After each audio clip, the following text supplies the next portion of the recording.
seksiä tihkuu.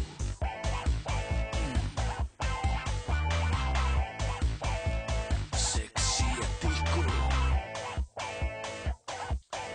Sä veit mun tuohi sydämen pensalla kastoisen. Sä liki roihahtaa tervas kantona tuhkats palaa. Kuin sata kipinää.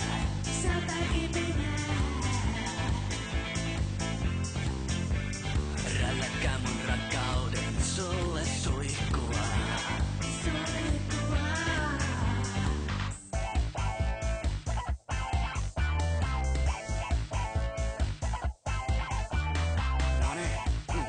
Joo, kaikki mukaan. Se on laakia vaina kun runtataan.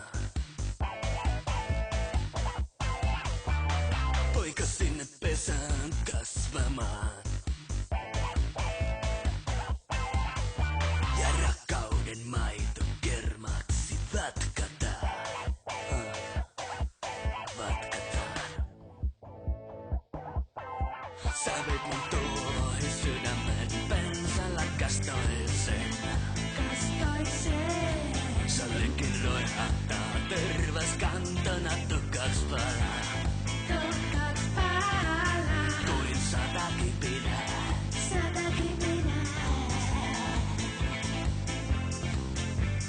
Rälläkää mun rakkauden sulle suihkua.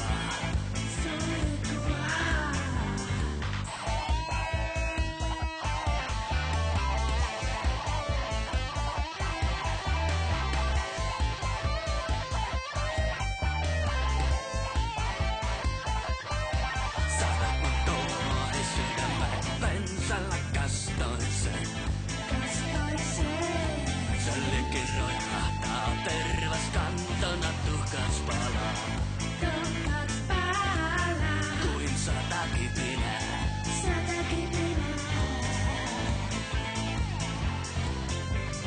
Rälläkää mun rakkauden sulle suihkua. Sata kipinää. Sata kipinää. Sata kipinää. Sata kipinää.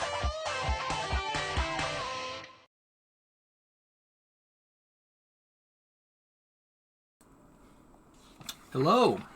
It's Wednesday. Wednesday.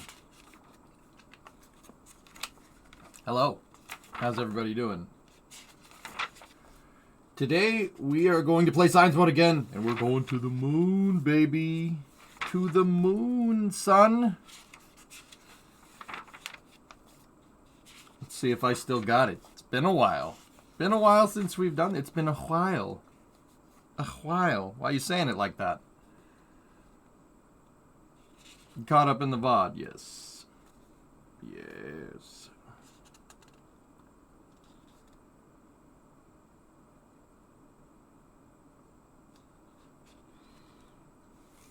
Any update on our DMs for Geek's Gift? Oh, no. No, but I can, yeah, alright,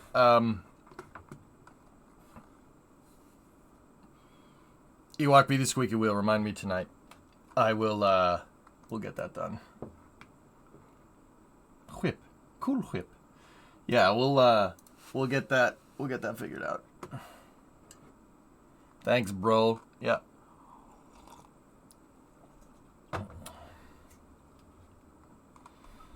Discovery. Hey, Cardzoids, 8 years. Has it really been that long? Time's fun when you're having flies. Yeah.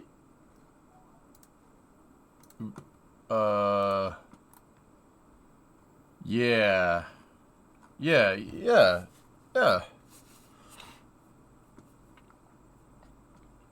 Yeah, you know, that's how that works.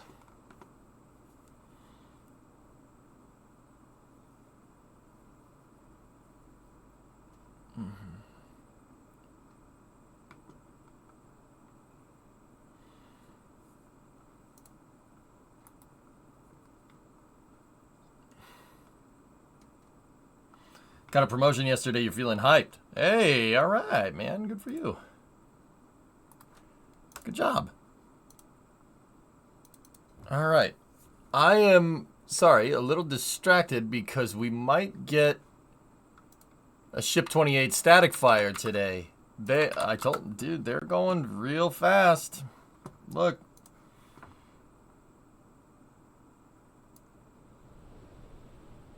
This is coming from my buddies over at NSF.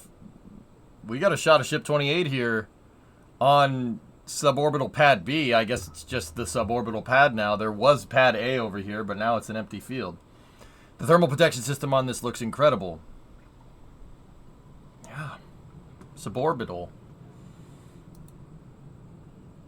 Yeah.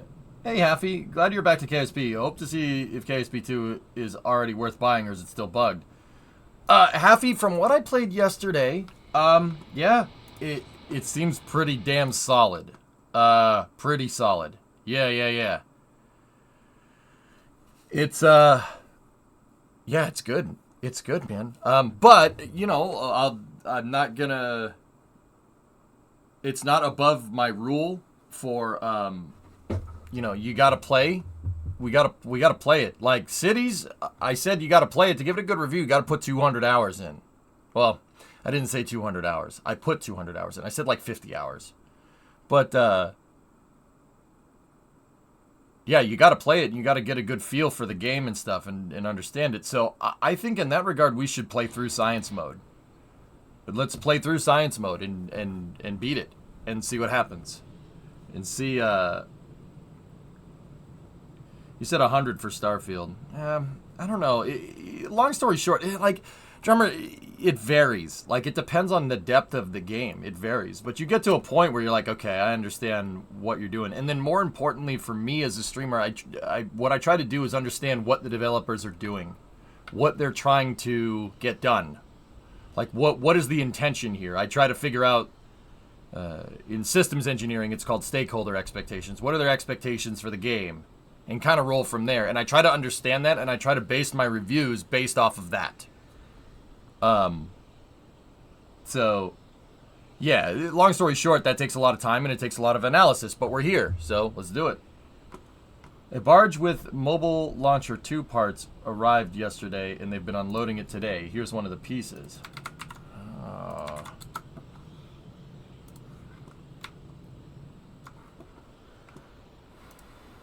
Very nice. Rightmost GIF on the background appears borked. A lot of them are screwed up, Shaw, because that.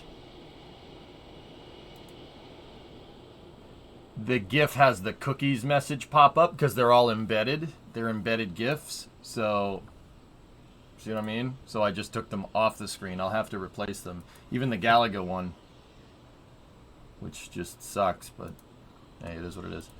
So what is your current hours played in KSP2? For Science, we put in 8 hours yesterday, but I stopped because my voice started to go.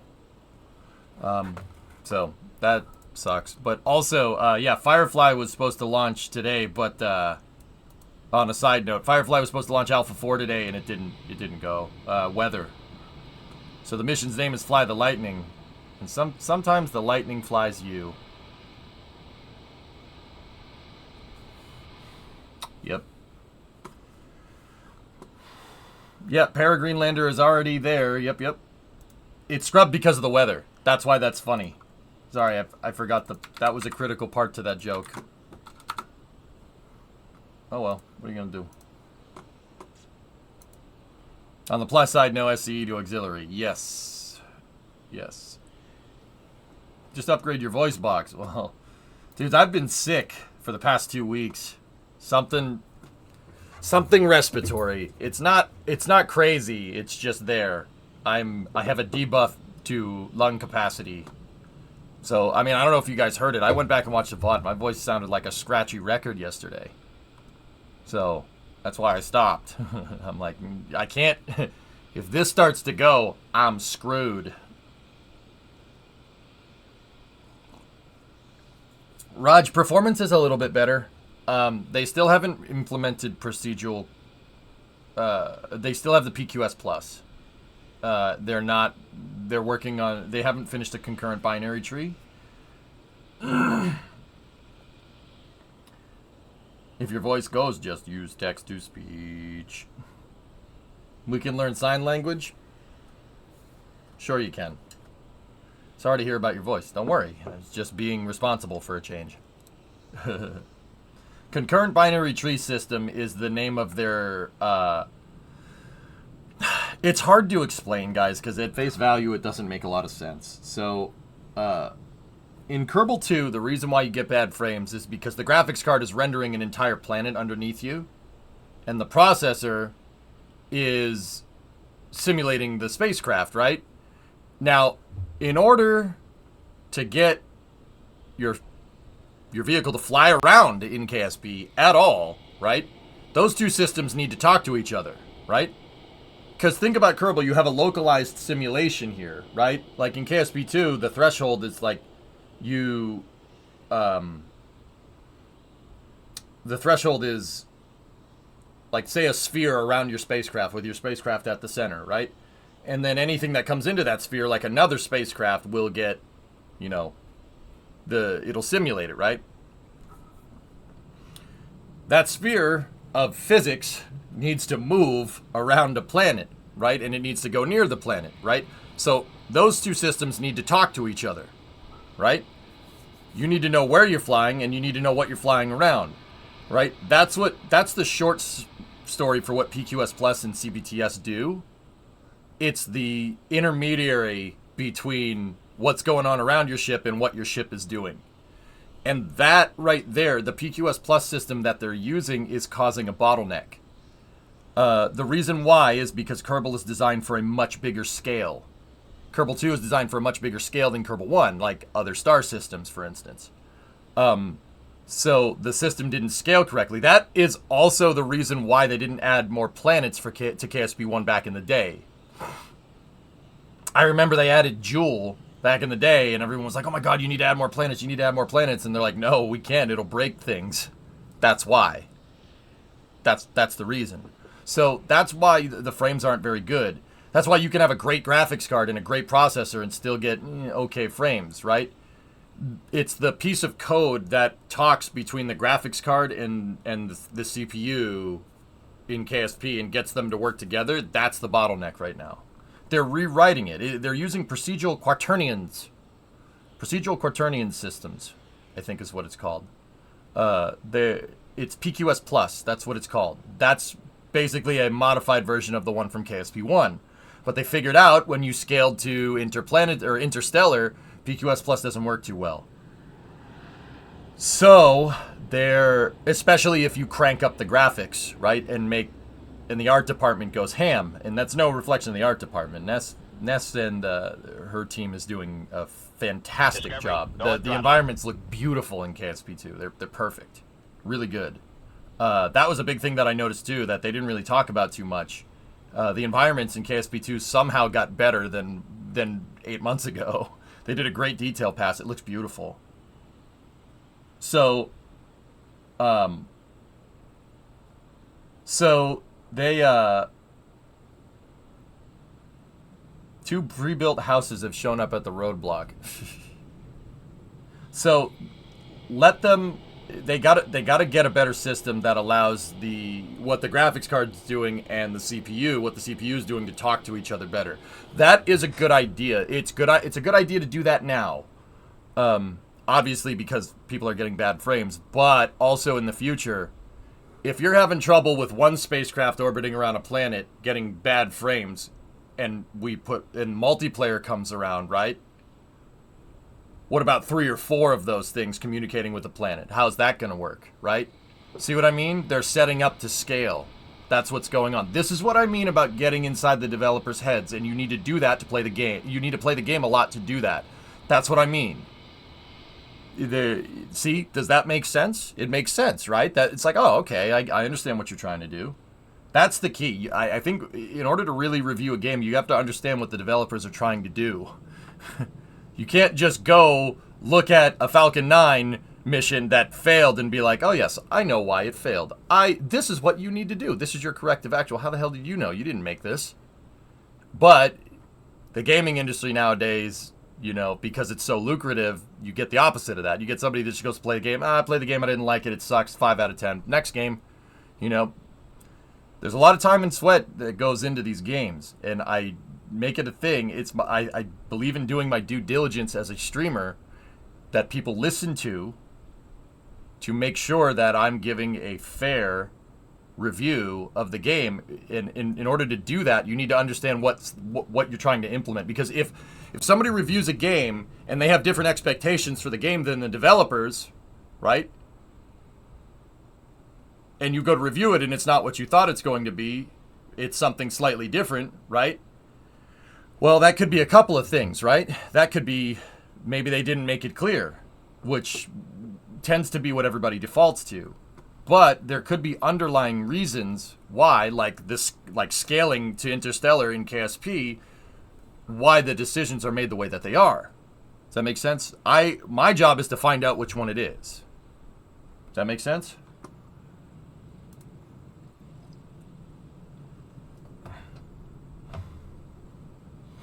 Oh, there you go. Concurrent binary trees. There you go, Phil. Yeah.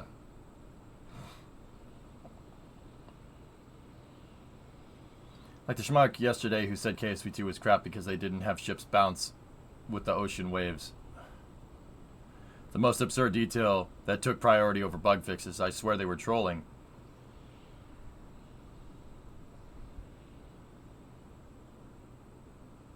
Drummer, a lot of people nowadays, I see it a lot because I see a lot of people give their personal opinions about stuff in chat, and that's fine. I can read faster than I can talk, so I could... 10 years of streaming got me really good at reading things. I can read things very quickly, right? But sometimes my mouth doesn't work as fast as I can read, right? So I can't reply to everybody, but I see what everybody says in chat. I don't know, dude. In a game about spaceflight, if not bouncing over the waves is your deal breaker, I'm pretty sure you have other problems. You have other problems in your life that aren't the waves in KSP. Like, I don't mean to be mean, but... Lots of content creators jump on hate trains, which is irresponsible. Yeah, I make sure to buck that trend, Erudite. I don't do it.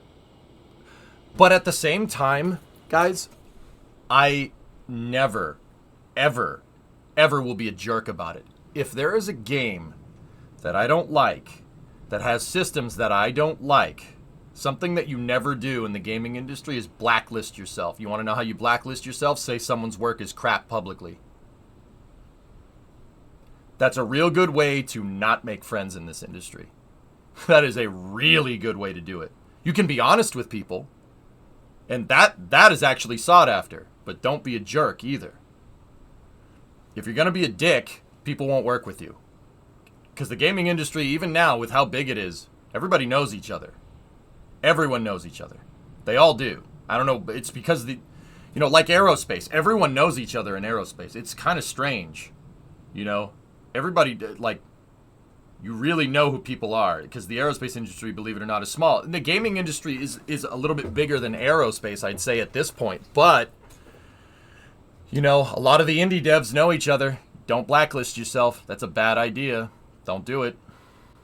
I'm always constructive with my criticism. I'll never say this game sucks. I hate it. That's not doing my due diligence and not doing my job as a content creator that plays video games. I take that very seriously. One, because, I went to school for this stuff. I know how long it takes. I know how long it takes to do this stuff. Especially on the 3D side of things. It takes a long time. It takes a long time to get it right. Like, why do you think I was geeking out at the GTA trailer the other day when there's a freaking pair of virtual honkers right in front of my face, and I'm like, ooh, look at the scattering! Like, art school screwed my head in that regard. Like, let's be real. Like, damn, dude. I'm sitting there, I'm like, ooh, look at her necklace move around. Oh, that's great. Well, the hair physics are fantastic. Like, it happens, man. Yeah, Grav, hey. As far as I'm concerned, there with, how KSP came out, in early access last, was it March? Man, that was a blur. As far as I'm concerned, people's expectations weren't in line with what the developers with what Intercept has in mind for the game. And that could be miscommunication. It could be a lot of things. But I'll be honest with you. Intercept never promised anything but early access. You know? Like, and I think that they've been abundantly clear about this. Like, real talk for a second. They've always communicated pretty much exactly what they're doing. Or what they're trying to do. Like, I've had personal interviews with Nate where I've asked him questions about this stuff on the record. Like, they've always been really straightforward, and that information is available. Right? So, like, everybody, like, saying, oh, this game sucks. Like, that, dude, how do you know? You have expectations for what KSP should be, right? Everybody's going to sit there and get hyped about multiplayer, and hyped about Interstellar, and hyped about all this other stuff, right? And then when it doesn't come when they think it should go, which should be out, they get all pissed off about it. Like, I don't understand. You know, everybody's going to get all mad about that. Yet, Exploration Mode came out yesterday, and it's solid as a rock. I had one thing go wrong yesterday, and it probably was because I activated the cheat menu, right? One thing went weird. That's it. A couple of UI things here and there, but perhaps you should try to get an exclusive interview with Nate. I've had exclusive interviews with Nate Drummer, and I've given my evidence from them here on the stream many times. I think you'll agree with this. After coming from KSP 1 way back in 0.12, I think I'm way more patient with the dev cycle.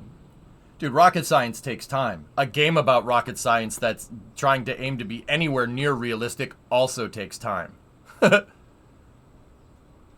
You know? I mean, live on stream? Yeah, I'll ask him about it.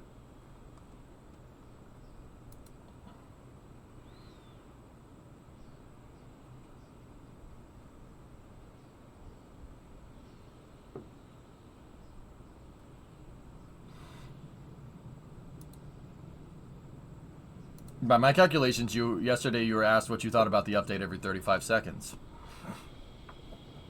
The flip side of my job is that you have to be patient. I have to be patient with developers, and I have to be patient with chat. I think that's the same stuff all day. Doesn't bother me. Hell, man, as far as I'm concerned, I worked for a decade in freaking... I have a decade of retail experience under my belt. I have patience. You need to, or you won't last in that job either.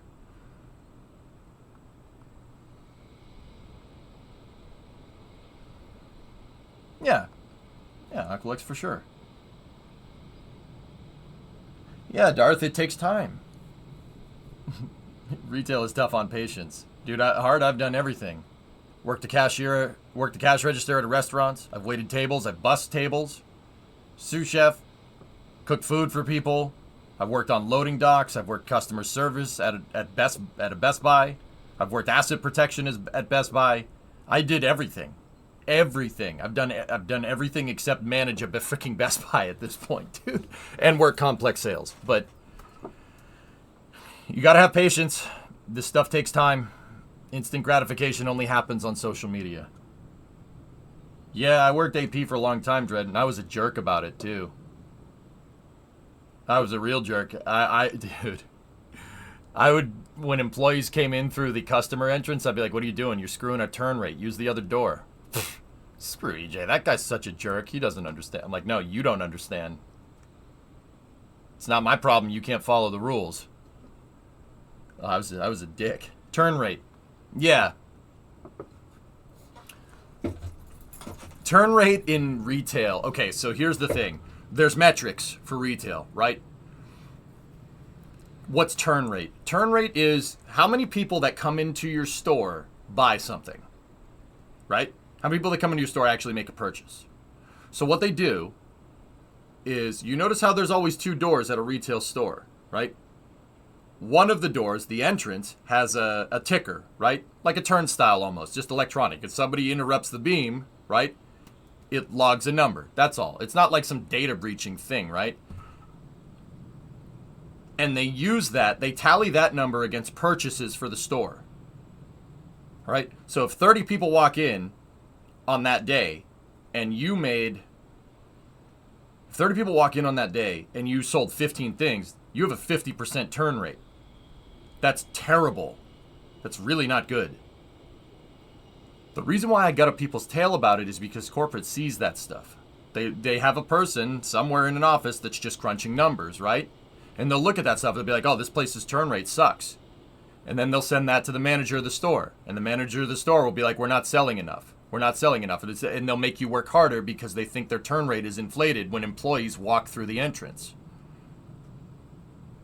Long story short, if you walk through the employee entrance instead of the customer entrance, you don't have to work as hard.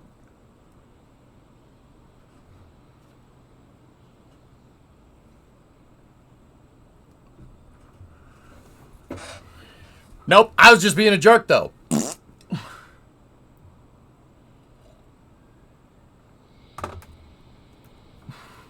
This was, dude, I cannot tell you how much people resented that. They were like, I could walk through the, It's all right, fine, enjoy working harder then, I guess. Unless you buy something too. Well, employee sales, you have to log your employee number, right, if you buy something, because you're going to use your employee discount, right? So those are discarded from the system. You have turn rate. So you know what I do? Every retail store, I walk in the exit. I try to do them a solid by walking in the exit because I don't want to play those games. I played those games. I hate those games. So I'm gonna help you. I'm gonna help you with your turn rate. So what you're saying is I need to stop window shopping. Sure. Random thing. Do you have the NSF stream unmuted? I do. I'm watching it. I have it on. Hey, Turbo, what's going on, buddy? Oh, you're messing with the turn rate, you jerk. Hey, man. You could stick it to the man so the employees don't have to work as hard, because nobody wants a manager breathing down your throat complaining you didn't sell enough frickin' microwaves. I do what I must, because I can. The games you play are mostly interesting. I'm now empathizing with your job stories. Dumb guy made dumb choices, causes more work. Had a leader tell us to unload a whole trailer because he thinks he needed this stuff somewhere else. Showed him it all goes in the same place except one, and took it off and goes, oh yeah, that works, I guess. Save us 2 extra hours. Mm-hmm. That's what I mean about understanding a system before you go and start implementing change. And that logic applies to reviewing games as well. That's a nice tiles. I just got really... look at how uniform the tiles are.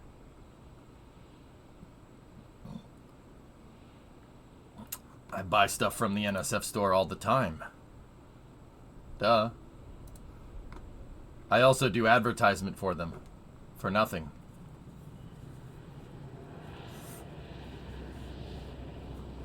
We also have an undocking tonight. Alright, what do we got? After 39 days docked to the ISS, Dragon will be supporting SpaceX's 29th commercial resupply mission. NASA will undock from the orbiting laboratory at 9:05 tonight. Alright. Yep. So, all this is connected, man. It all is connected. Everything is connected. So that logic that I took from retail can be applied to reviewing games. Also, if I sit here and say the game's crap and it's not, for not doing the proper research about the game, well, how many people are going to believe what I have to say after that? You don't last 10 years in content creation by lying to people. Let me put it to you like that.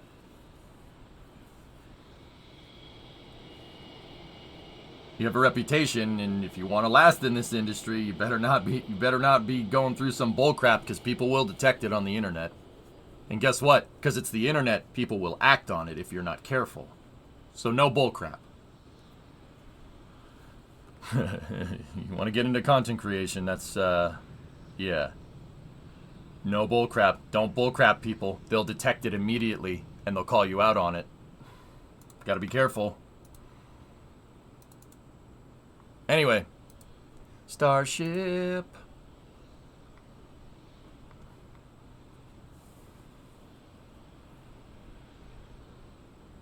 Yeah, Quietus, that's why I say don't be a jerk, but be honest with people. If you can't find a way to be honest with people without sounding like a jerk, well, guess who's the problem? You are. Rockets are so much more solid with the improved auto strut system. Yep. Dude, we made Triton work yesterday. Triton works just fine. It's amazing.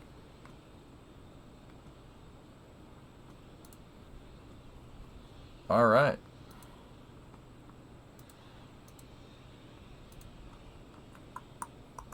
Sorry for off topic, but I missed the City Skylines 2 stream. Did you ever get to the bottom of the pop loss issue? CW, it rebounded, interestingly enough. Here, I'll mute the NSF stuff. Actually, you know what? I'll keep it on. It's nice background noise.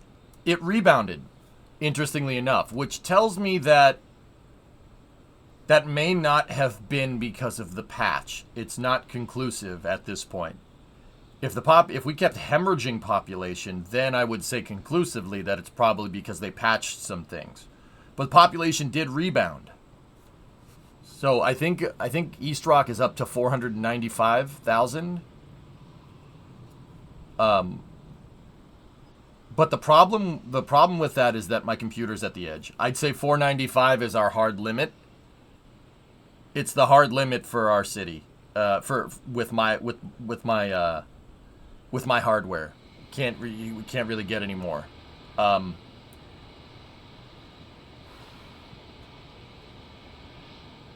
Which is not bad considering it's a 6-year-old processor. That's pretty damn good. If I recall correctly, you added some schools. Yeah, it's really difficult to be conclusive about it, Slow, you know?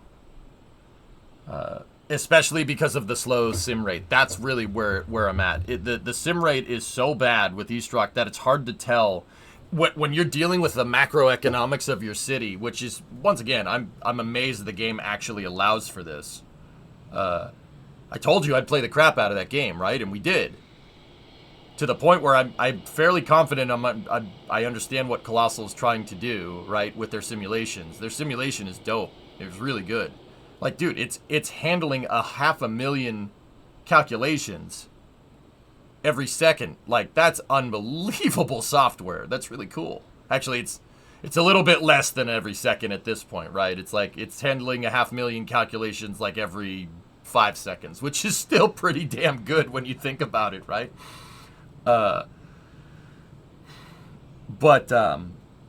Yeah, I can't implement anything in East Rock right now because I can't really see if it's something else that I'm not taking into account, like maybe a train gets stopped and doesn't deliver the goods in time, and our import-export rates get all screwed up because of it, and I lose money because of that, right? It's hard to see it. It's hard to see the simulation because it's going so damn slow.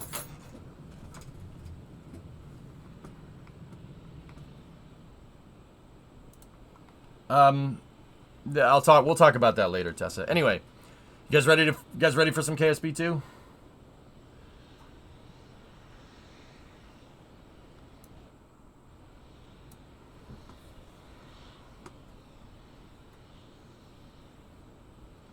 Yeah. Anyway. Yeah, a little bit about how my modus operandi for streaming. Long story short, I take streaming seriously, and that's why I've lasted so long in this. Because remember, we're B-list. We're not Ninja. I can't just log into stream and expect 1,500 people, 2,000 people. I can't do that. I have to be careful. Do you know what a hassa is, Frank? It's a pig that don't fly straight. If you act like that, you're not gonna last.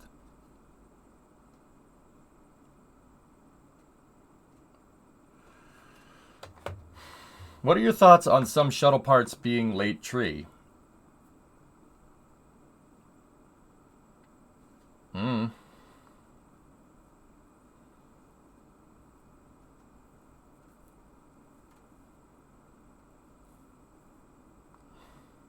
Also movie quotes. Movie quotes, I think, are what part of the reason why people come back.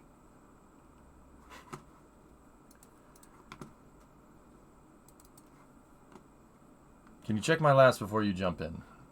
Yep. I don't see anything by you here. I see Spoon, you're asking about Flight 3. Probably January at this point, but a lot faster than what we thought.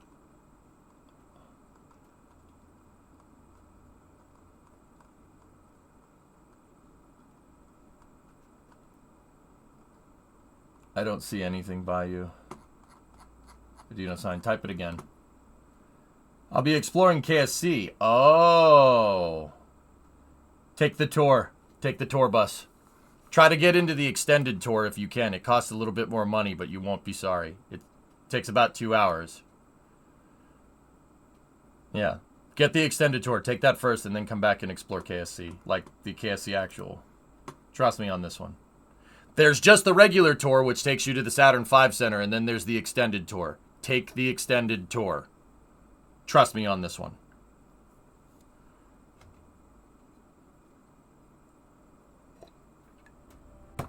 Tara, what's up, buddy?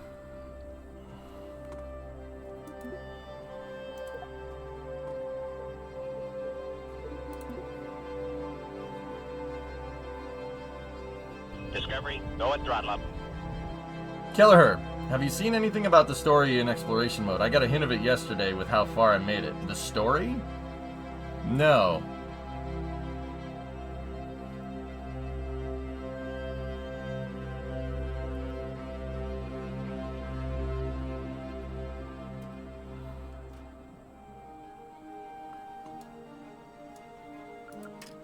There's an extended tour where they take you out to the pads and stuff.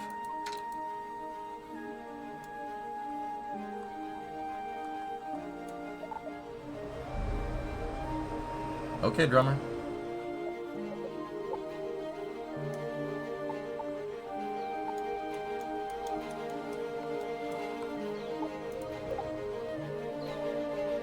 It's the blurbs in mission control.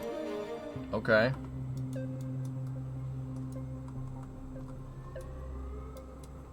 We have to figure out a lunar mission here, cooking. So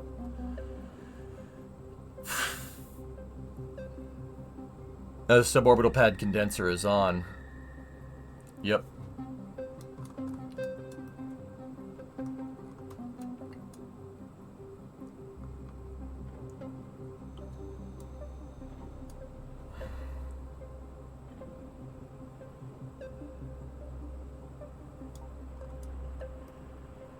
Matt Lown talked about it in his video.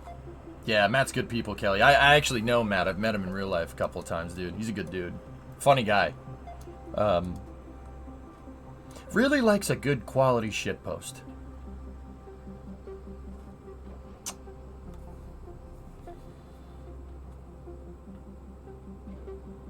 I gotta time myself out. Even though it's... There's really no other way to say that.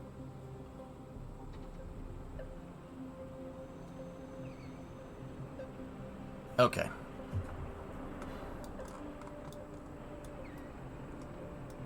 Shoot post would work.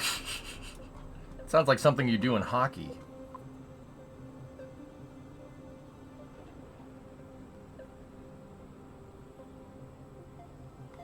Ad time, roll. Oh ho ho ho! Oh ho ho ho! Le toilette post. Oh, damn! Look at what has happened. Get wrecked, nerd.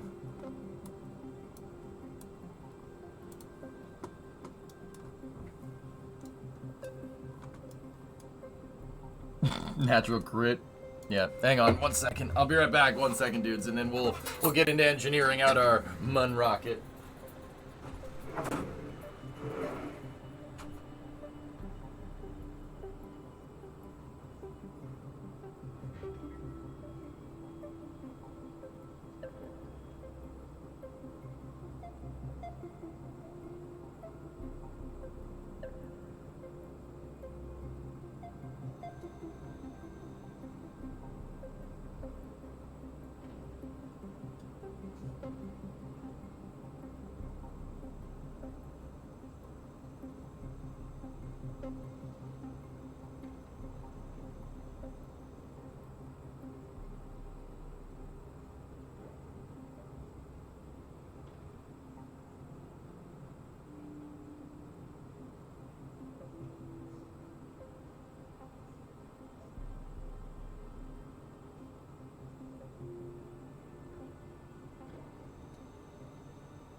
Okay. Sorry, needed to check on something real quick. Does that mean you don't need to play ads all day? Nah, I don't know. Sorry, I temporarily let out my D&D nerd. We wouldn't be rolling D20s Tigris if we frowned upon that. Are we enjoying the new update? Yes, we are. All right, so this is the rocket that I was using to get missions up, to do missions up until now. It's just I call it Jebstone 1.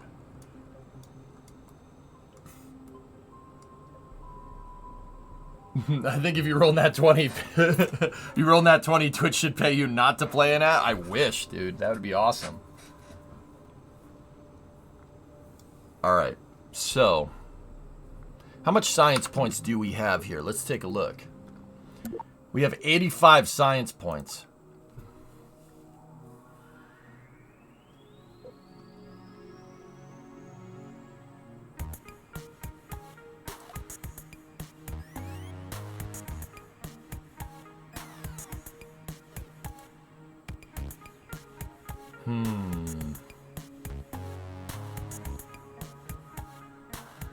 No, Sneaky, I didn't. That sucks, though.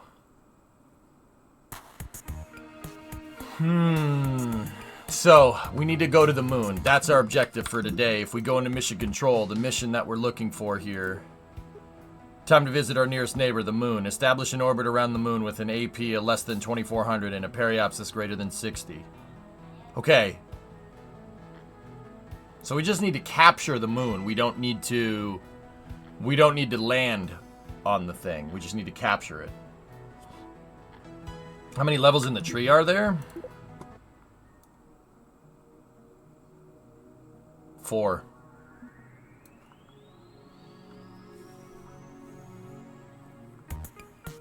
You planning on watching the S28 Static Fire? What, that one? Oh yeah, I got it up, dudes. I'll when they start tanking, I'll let you know. I have it up already on my other monitor. That's the benefit of having 4. Yeah, it's pretty good. Alright, so we have 85 science points, and we're gonna need to... This one wants us to get to the moon. Just to the moon, but...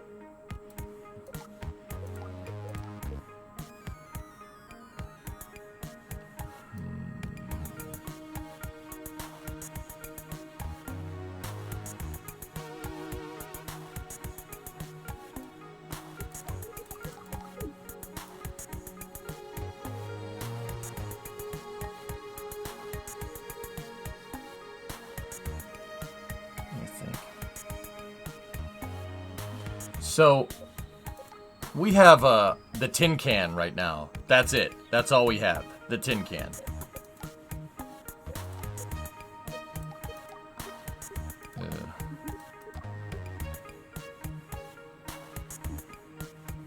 Peterden, it's better. We're gonna go through the science tree, dude. We're doing a playthrough that's gonna get all the science.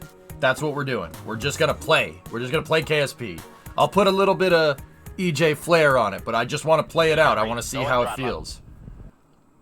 So, we're going to go to the moon, right?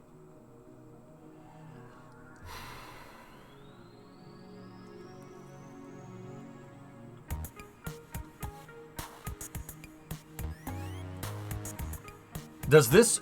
I need to look at the parameters for the mission. It just says get something to the moon, right? Establish an orbit around the moon with an AP. 120 science for this. Okay.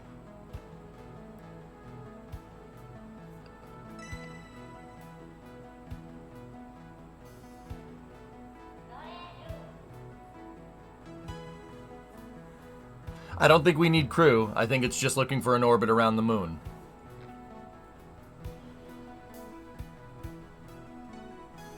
You can use your orbiter as a lander. I don't think we have enough Delta V.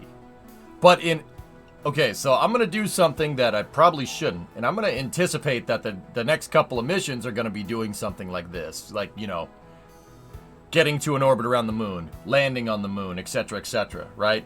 I'm going to go out on a limb and say that that's probably what's coming. So let's track that mission, moon or bust, right? And let's go into R&D. So, the first thing that we're going to need is a heavy lifter. That's... In anticipation of these next missions, we're going to need something that can move something big into space. It's pretty straightforward stuff. That's why I went for the fairings. That's why I unlocked those fairings and went from there. Alright, Ewok. So, power management might be a good idea. I don't know if we have it. We have small solar panels.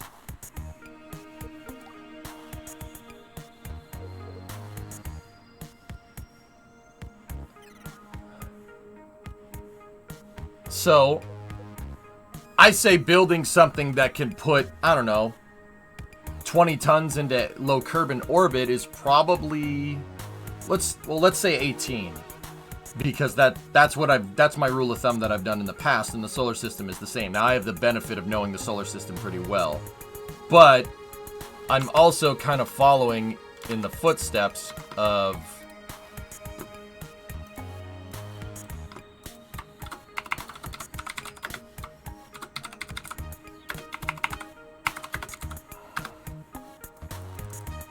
the Saturn rockets, or the Saturn family of rockets, I should say.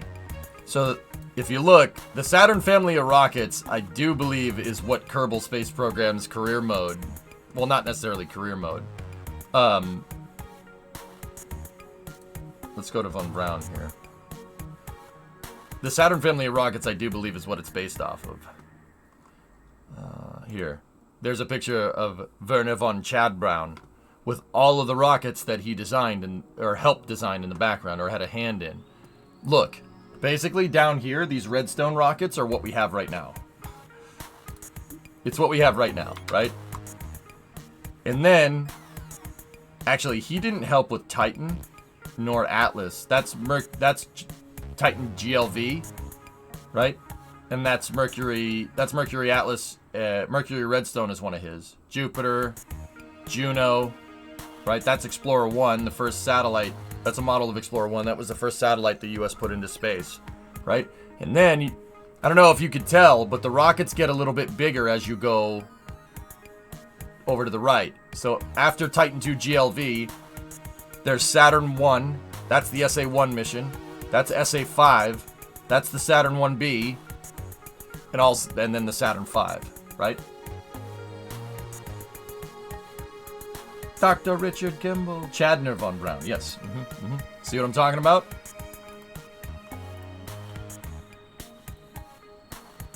Yeah, the Saturn V was big. Big. Very big. And von Braun was not a small dude either. I know this picture makes him look like he's maybe 5'4" or 5'5". He was 6 feet tall. It's like 190 centimeter. Yeah, von Braun was not a small dude. And the Saturn V was not a small rocket either. Yeah, somebody decided to post this around on social media, yeah. So, alright, there's another picture. See all that stuff right there? We need to scale up. So I'm thinking we do what I did in Kerbal 1 career mode in the past and engineer a Saturn 1B style rocket.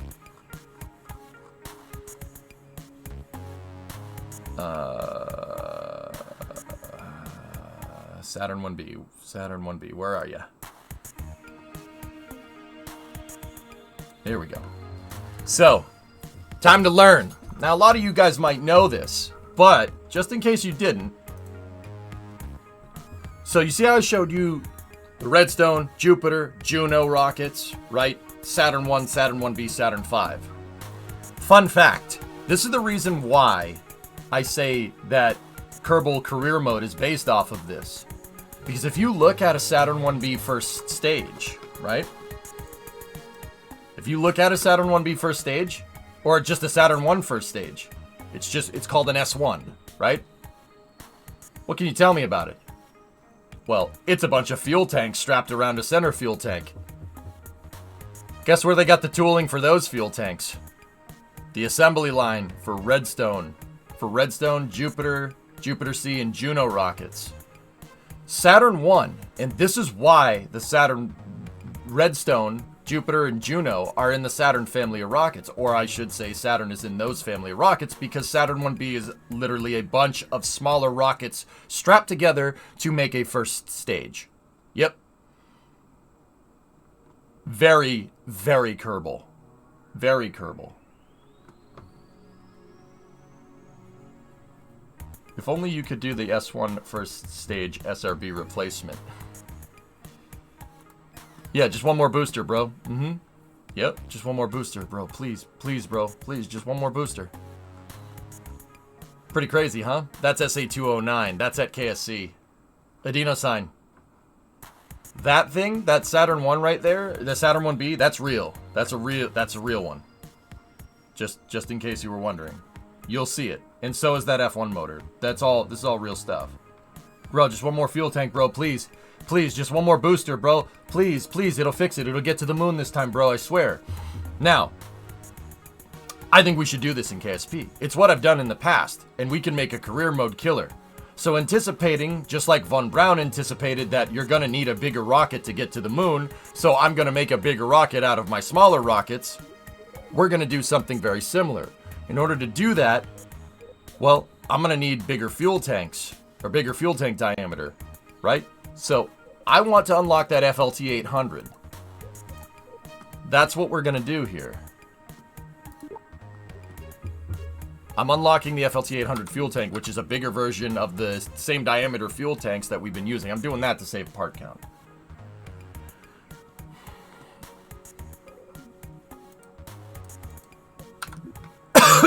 So, the other thing that we should try and do is try and farm some science around KSC. I'm not exactly sure.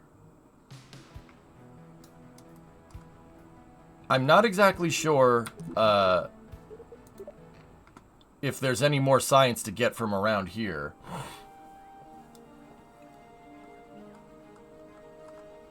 But we should be able to design ourselves a good, at least a decent heavy lift vehicle with what we have. How many more levels in the tree? 4? It's right at the top of the screen, dude. See? 1, 2, 3, and 4. Did I show you this art? Did you just ask that? I'm confused. Or am I just having a strunk? Was it somebody else? No stronking today.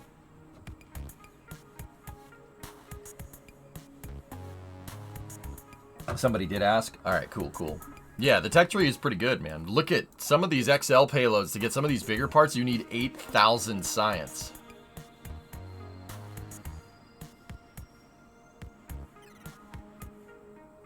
No stronking the Bondulins. That's wrong.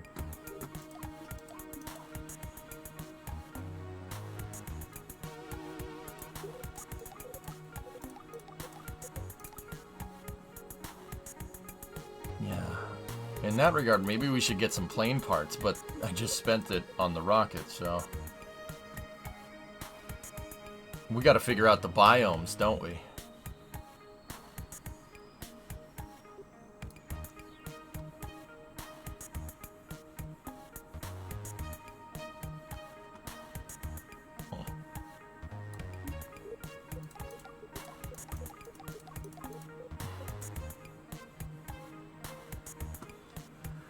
Aren't fairings supposed to protect from the heat? I keep having stuff in my fairing overheat on launch.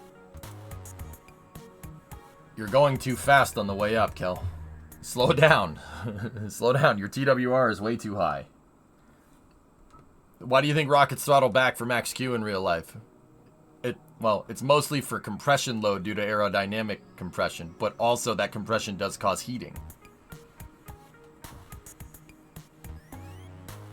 Ah, shipment. That sucks. I'm sorry. Nah, I think I'll add another booster. You see you? I like you. You're alright. Alright. Let's start engineering out our booster. We're gonna put the editor through its paces today. So, we have our small Jebstone rocket here. And Jebstone may or may not deliberately look like a redstone. Like a redstone rocket, because raisins. Alright, Turbo. See you, buddy. Lurk it up, dude. So we're going to go clean sheet. Now, what probe cores do we have? We only have the Stayputnik for now. We get all the money back. Trying again in May. He's doing well. Well, hey, man. At least he's still with us. You know? That's good, man. That's good. I'm glad.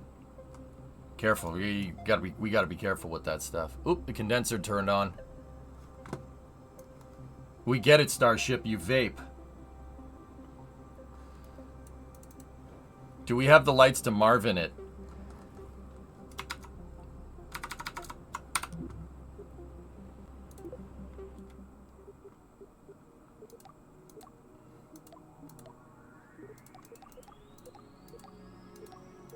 Yes, we do.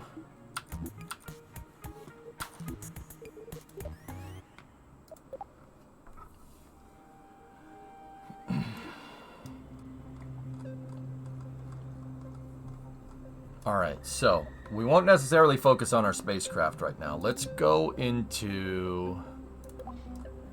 Okay, we got a medium-sized fairing here, right? Am I looking at this correctly? That's a 1.25 fairing. Wait a minute, hold on. Let me look at this compared to some fuel tanks. Wow! Hey, they added a 625 fairing. I didn't even notice that. Dude, a 625...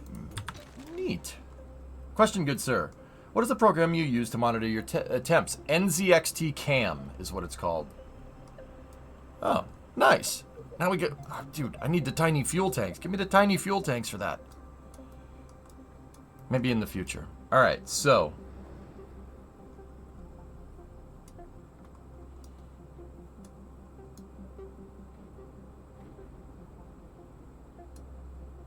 Let's think about this.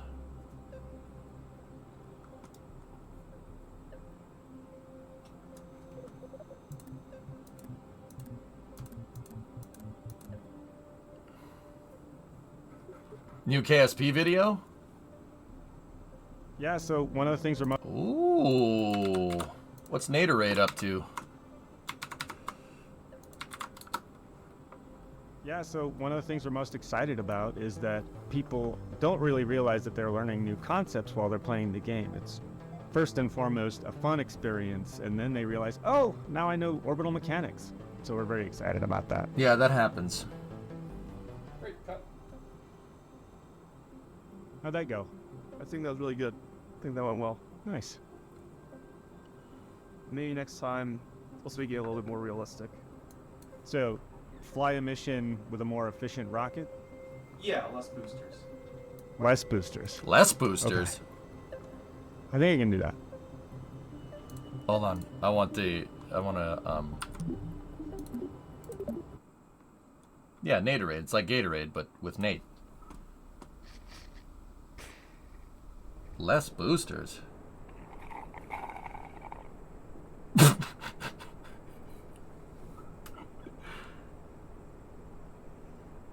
Don't do it! Oh, wait. I just did that.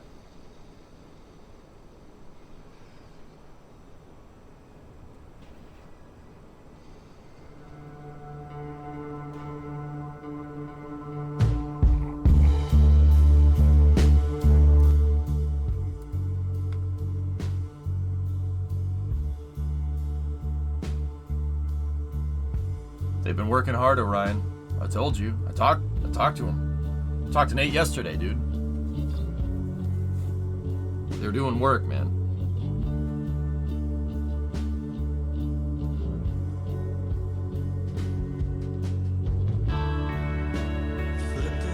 I've done this.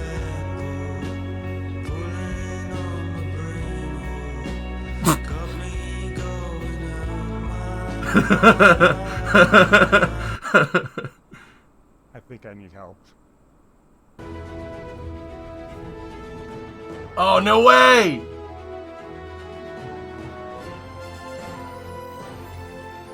Centennial, Colorado. Well, thank you all for inviting me to ULA. I hate to sneak in on your lives like this. What are you all most excited about when you're thinking about Vulcan Centaur? So my favorite thing about Vulcan Centaur in general is that we're able to take the power of Delta IV Heavy and the 3 cores and able to do all the mission set that it could do into a single core vehicle. So it makes it much more cost effective to be able to do that mission with a single vehicle. For people that are familiar with designing rockets and different elements, different stages that go together, the Vulcan stage will get to a much higher altitude, velocity, energy state, and so it makes our ConOps for wanting to recover pretty different. There's a lot more energy you have to bleed off. So Condition operations. for our concept, we just separate the booster engines themselves, have those behind the heat shield. Those would come down and land and would recover that, which is the most expensive part of the booster. For Kerbal Space Program, the way that most people solve their Delta V problems is by adding more boosters. That's kind of like the running gag with Kerbal players is like, you got a problem? Put on some more boosters. Is it concept of operations? and- That's a different ConOps than what I'm thinking, Meat. Concept of operations. Yeah, that's a different. Your way makes more sense than mine. There you go. And Thank you. I came here expecting to hear that in real rockets, we care only about, these fine margins and being as efficient as possible. And then I look at the Vulcan Centaur vehicle and I see that more boosters is actually a thing that you do in the real world. And it looks to me like that architecture is set up so that you can actually customize the number of solid fuel boosters attached to the vehicle. That's absolutely true, yeah. We refer to it as dial a rocket sometimes, where if you don't have quite enough performance with your 2-solid configuration, you can add on 2 more and make it a 4-solid configuration. Is it hard not to just default to 6 is the maximum? Is that 6 is the maximum, of course. And so that would give you the most possible performance. For some missions that require that. Other missions don't need all that performance, and so you're better off going with a more moderate number of solids and flying for a little bit lower cost. That's a very un-Kerbal way of So are y'all ready to fly some rocket ships? Yeah, let's try it. All right. So welcome to KSC. This is where Kerbals have situated their space program. I'm curious at first blush, what is the real rocket science impression of KSC? Does this seem like a plausible launch center? It absolutely does, yeah. I think you've got the major elements you need right there. Do you feel like maybe the launch site is a little bit close to some critical infrastructure? Well, Kerbals are not quite as risk averse as humans are. They want to be close to the action. This is where we build rockets. And the first thing we need to do, we're going to work payload out. And I think what I'd like to do is see if this vehicle can deliver a Kerbal to the surface of Duna, which is our game's Mars analog. And then I'm also going to attach a stack separator to the top of this thing, and then on top of that, I'm going to attach a packed inflatable heat shield. Little bit of solar power. And then because I'm sort of excited about smart reuse, which is the thing we talked a little bit about before, if you don't mind, I'm going to see if we can do that in our flight as well. We might just do all the fancy stuff all at once. Please. So I'm going to flip a decoupler. This is not a direction I'm used to decoupling in. And I'm going to put a little sort of empty payload bay down here. Let's see. So there's 2 things that we cannot forget to do. One of them is we got to check our staging. We're going to do that before we leave because this is the order in which things will fire. And right now what we have is the Separatrons blowing our boosters up the side of the rocket, and then those are going to fly off on their own, and then many bad things will happen. That'll be fun to watch. We can also color the rocket. I noticed looking at the model outside that there's a beautiful flame graphic that is painted on the side of your rocket, and while I cannot do a cool flame graphic, I can at least kind of approximate some of the colors. And you'll be able to see beneath the rocket some exciting things happening, getting ready for launch.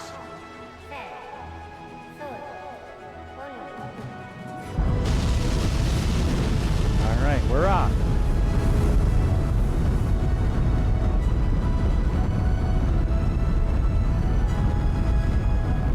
So will you throttle the main engines down for max Q? I will not, because I have a lot of faith that Kerbin's atmosphere is nowhere near as dense as Earth. You can see on the right side in our staging stack, it's actually tracking our fuel levels. And you can see the solid fuel boosters are nearly fully depleted. Not. The SF is getting pretty low. Doing a little wobbling. Here we go. Let him go. Goodbye, y'all. Okay, we're looking good. I'm going to continue our ascent. You can see the curvature of Kerbin. You can see the Space Center down below, looking beautiful. I think I'll just let this stage burn as long as it wants to burn. We'll just use up all of our first stage fuel and get a nice high ballistic trajectory. Yep. That's exactly how we use our rockets. You burn the booster all the way to depletion. Fantastic. Am I correct that the orientation of the vehicle with respect to the gravity turn, you would have the two engines horizontal relative to the horizon? Or would they be in line? Or does that matter? Maybe it doesn't matter. Well, if you think about the upper stage flight, where we also have two engines, we will roll that vehicle while we're flying in order to get the best link margin. So as we're sending telemetry down to the ground, we'll turn the antennas on the vehicle to point in a certain direction. So we're pretty agnostic to the orientation of the engines as we're flying, certainly an upper stage flight. We got our apoapsis now heading toward 40,000. So just my instincts here, like I feel like I really want to start pitching downrange a bit more. Of course, so much that is dependent upon We just switched to orbit relative. the gravity and the thrust to weight ratio of your vehicle. And now we've got our Centaur upper stage. So again, if we're flying this like a Vulcan Centaur, you want to Just go ahead and drop everything. dump everything as fast as possible and get that upper stage engine lit. All right. So do you want to start burning now? So it really depends on how long that burn duration is going to be, right? But I would want to do it so my burn was done by the time I got to that apoapsis Let's point. see what happens. Here we go. This is why you play this game with real rocket scientists. Already an improvement. Hooray! Okay. All right, we're doing it. Here we go. Okay, so we can really time warp like crazy. You can see Duna's right there. We're converging with Duna. Coming in hot. Here we go. So let's see how this goes. So I'm going to separate this guy from this guy. Say bye-bye to our upper stage. Goodbye, upper stage. That's certain. Here we go. Quick saving. Entering the atmosphere of Duna. We are now in 3x time warp. So notice your Hera Dune value is quite negative. Very Pretty negative. steep entry angle here. Well, let's take a look. Yep, we're coming in pretty steep. We're going to want to pop off that arrow shell. Or not arrow shell, what is this? Heat shield. So I'm going to pop it off. And then we're going to have to get a little... this wasn't planned especially well. We're Kerbals after all. Something broke, but I think we're fine. There's our shadow. We definitely got close. It worked. It's fine. It worked. Hey, it's in one piece. It's good. A little toot when we're close to the ground.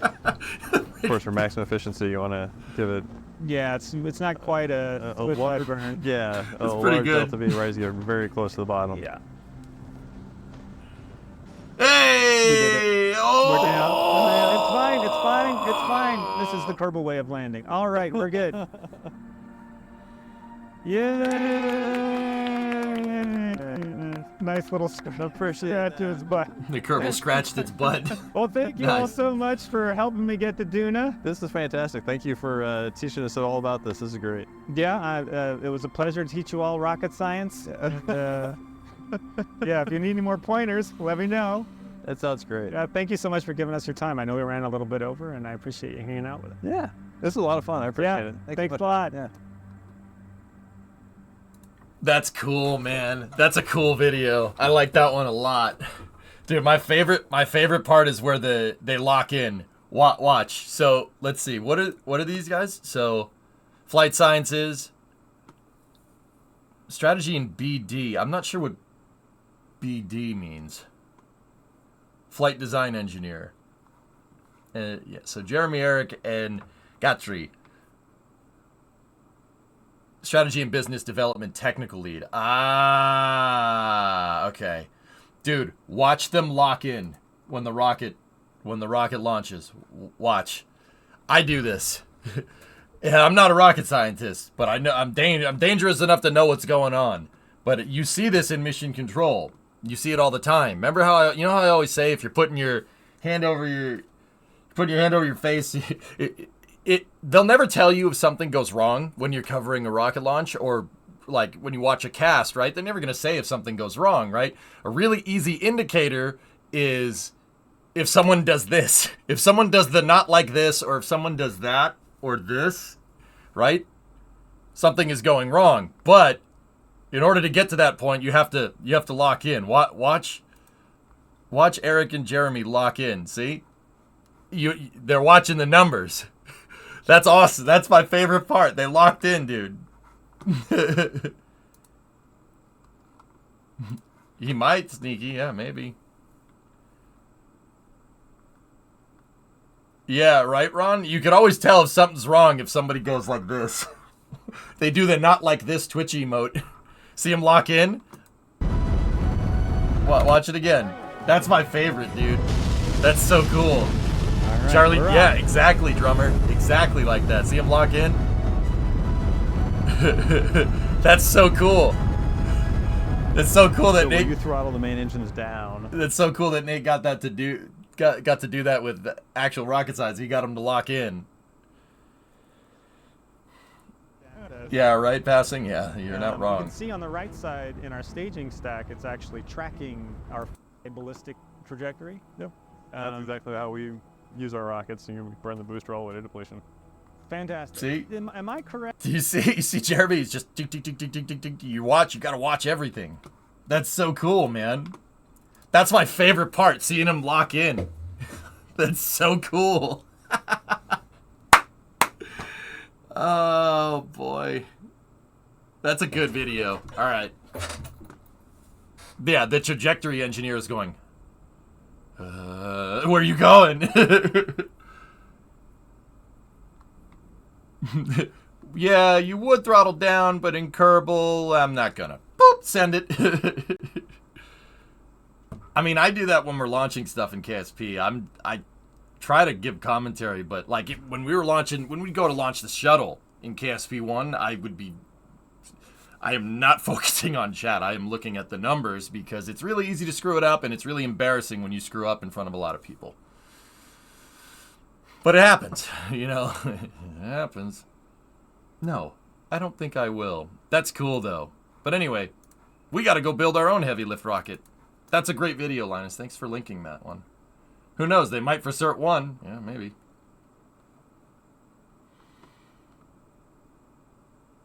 Now imagine the screw-up costing millions of dollars.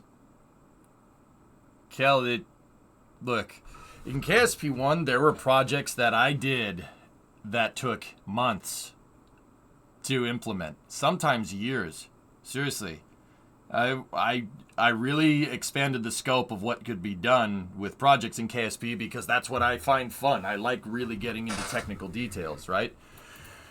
The thing is I've also had multi-month projects blow up in my face, quite literally, in game, in front of a lot of people. And there's no monetary loss involved there, right? But man, does that feel bad. It's a terrible feeling. Like, once again, I get it. Mine's in the video game. It's not real, but it's not a good feeling, Bob. Not great, Bob. Yeah, multiple projects.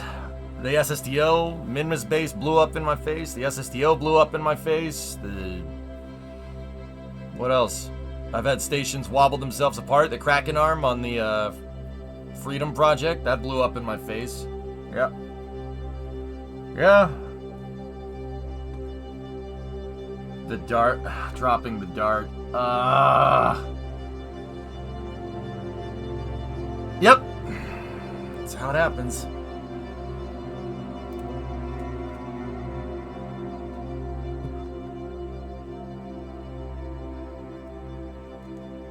Yep, it happens. And it's gonna happen again. I mean, Bob met a demise yesterday. I'm not really 100% sure what happened because it was too dark. Condor's pad is pretty awesome at the end, though. Thomas, I had the passing thought the other day, like, if I upgrade the processor for cities and we get a 13.9 or something, and we, I build the new computer, right? Like, I'm kind of interested to see what kind of part counts we'd get in Kerbal 1. But that isn't what makes it great. If we knew success was guaranteed, you all hate it. No, it's just a bad feeling. And then, you know, people say, oh, you learn from your mistakes. The reality is that Yeah, you learn from your mistakes, but the reason why you learn from mistakes is because you don't want to feel that bad about something again. You don't want to feel bad. You don't feel that bad about it again. I don't know, Nuclear. I hear AMD is better than Intel now and high. Yeah, I don't know. I was just naming a processor, dude.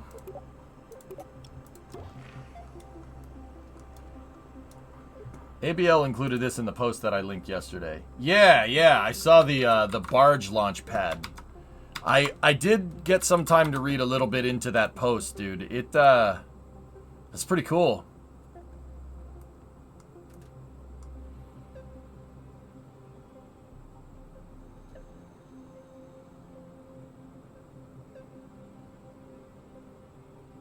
Yeah, that's pretty cool. See this? I want to do stuff like this in KSP2. This is really where I would love the game to be, but I'm not sure if that's in the scope of what the developers are trying to do.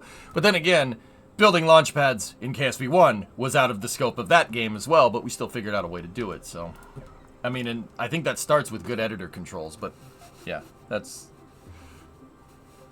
neither here nor there. The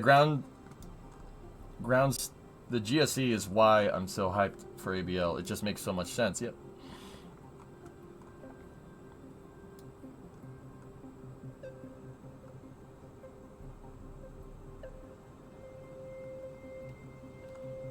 I know, Homing Pigeon. I get it. I don't...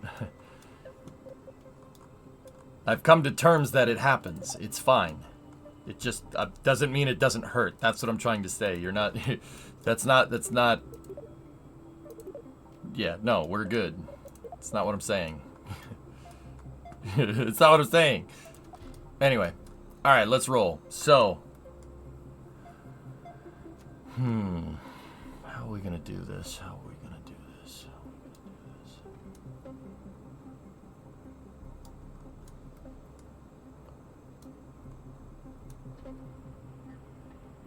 this? Alright, so what do we have for a good upper stage engine? The Terriers. Okay. And then we have Reliance for our first stage motor.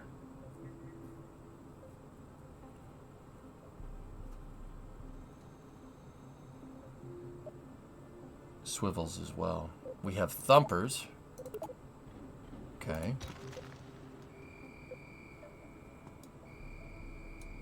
Reliant Robin. The Reliant is the name of the engine. It's the LVT-30 and the Swivel, the LVT-45. We're not exactly going to use that.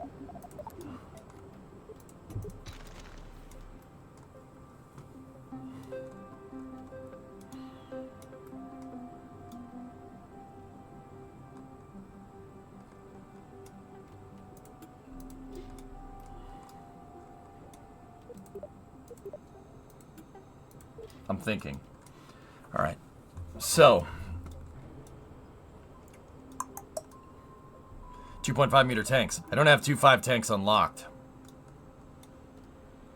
So let's build a general purpose lifter that's going to be good for a little while. I think I can build it with the parts that we have. So let's roll. So the first thing we need is a payload. We're going to need Marvin. We need, because that's the only probe core we have. We're going to do uncrewed tests with this thing, because I want to make a better vehicle later.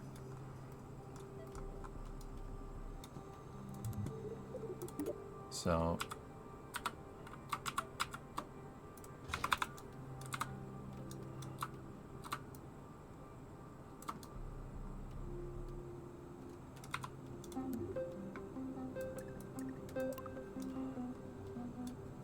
there we go. There's my avionics package right there.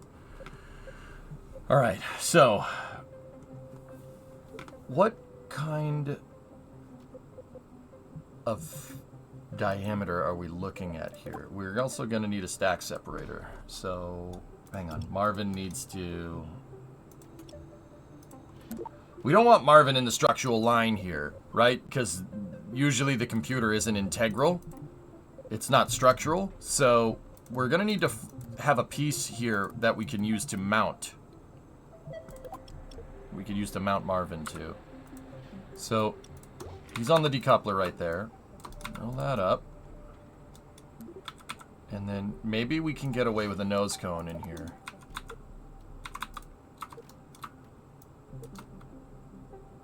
Now, is there a way for me to snap align this?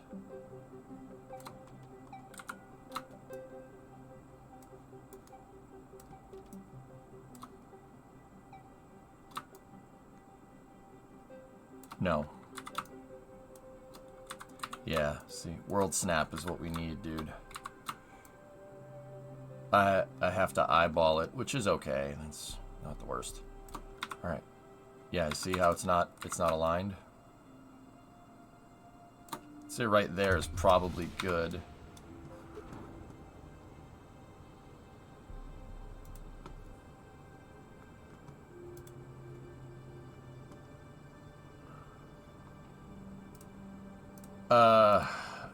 Question, we'll check that out. I'll check that out off the stream, okay? I didn't really want to turn this into PC parts discussion, okay?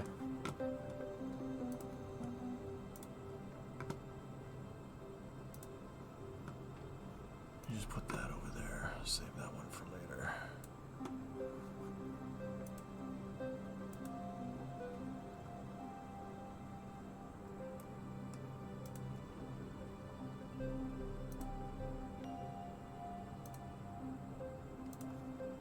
Okay. So you were saying the cargo bays. Do the cargo bays have an attachment node on the inside? Yes, they do. All right, cool. We can use that. But I don't want Marvin in the structural line. So with the cargo bay, I guess he isn't, so.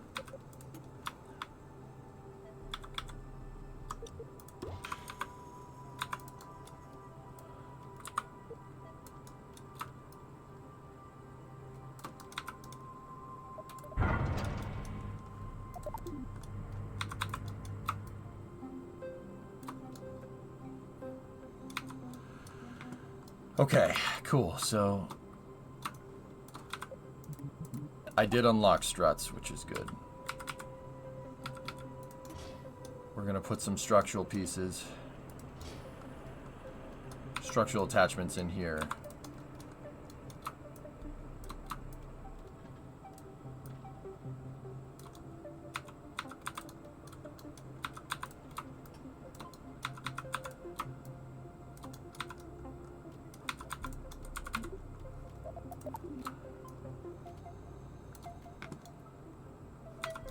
Okay.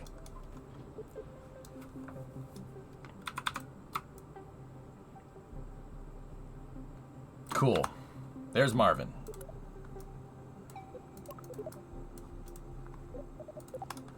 Alrighty. He's got his eyes. There we go. Alright. So that Marvin is gonna basically be looking up at the payload. That's my avionics here for this rocket. Right? So let's figure out now. That's obviously going to be our payload fairing. So what is our fairing diameter here? I'd say the fairing diameter, and this will basically denote the core stage diameter for the rest of this.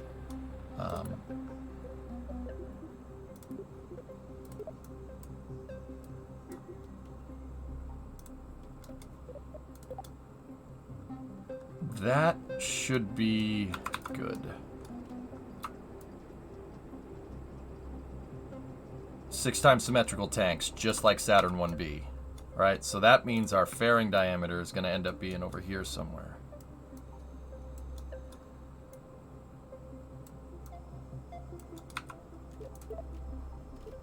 I hit the check mark.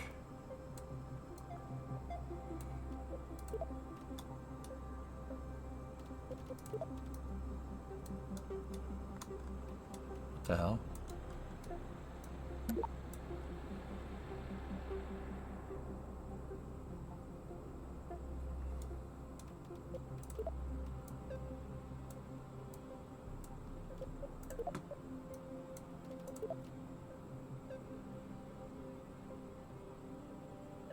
What's going on there? Here, maybe these parts are getting in the way. Hold on, let's put it down there like this.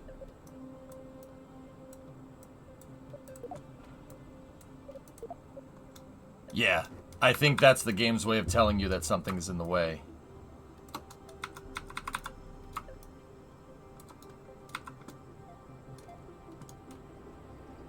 Okay, cool.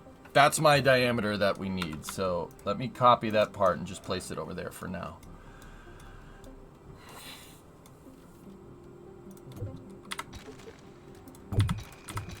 This is the part that we'll use to establish the diameter because we don't have, I don't really have an absolute control here.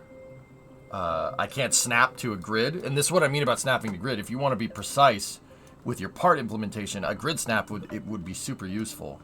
But that's okay. Now, let me just do some basic calculations here. So, say we go Saturn 1B style, or Saturn 1 style, and put 6 of these on there. Let's see what our, vacuum thrust. 5200 delta V at 0.5 TWR. That's actually pretty good. That's actually what I'm looking for. If I copy this part, yes. See, that part is good. I love that it takes, if you copy a fairing, it retains the fairing shape. That's something that didn't happen in KSP1 unless your part was like 4 or 5 parts down the hierarchy. Yeah, that's really good. I like that feature a lot.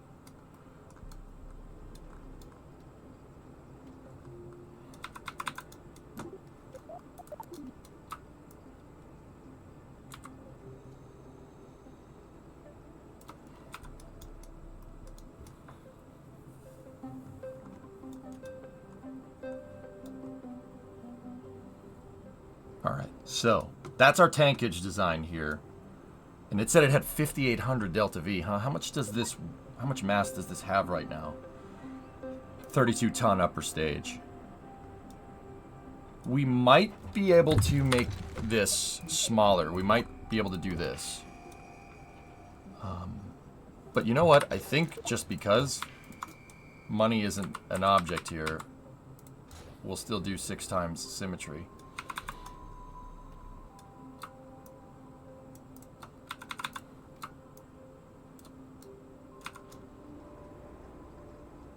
Okay, cool.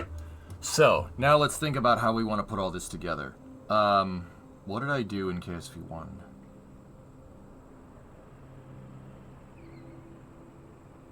Okay, alright, cool. So, let's go into the ISO views real quick. Get rid of this and make sure we set the right diameter here.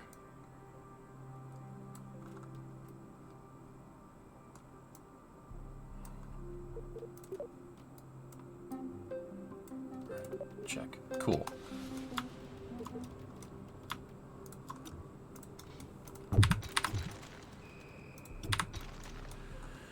Alright, keep that. Save this.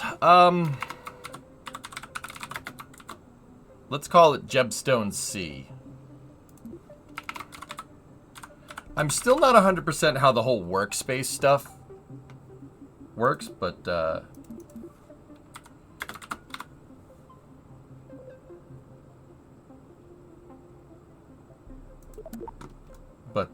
whatever. Ship 28 has frost accumulation. Yep. Yeah, I see it.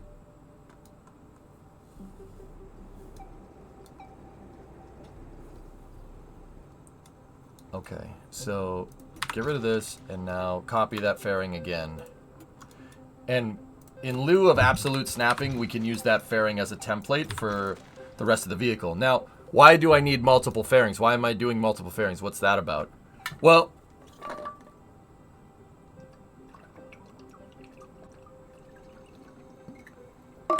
excuse me.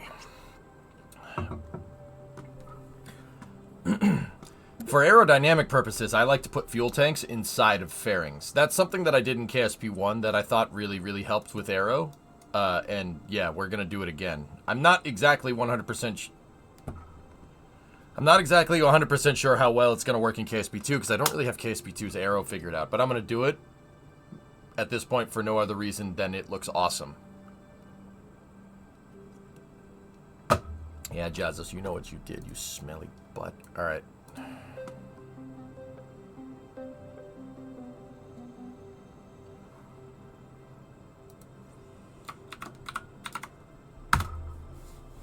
You rolled a 5, I rolled a 15. Get wrecked, nerd. I'm 2 for 2 on the day, baby.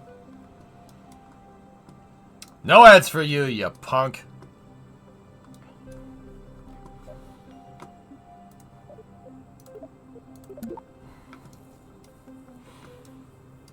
All right. You know, I'm wondering. No, yeah, we wouldn't be able to do it.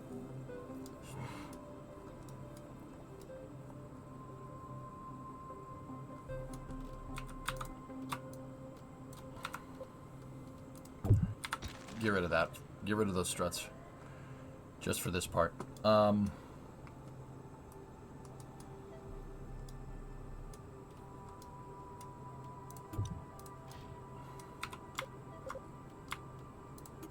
now copy this and make it go upside down. Or... Give me 1 second. I'm thinking about how we should do this.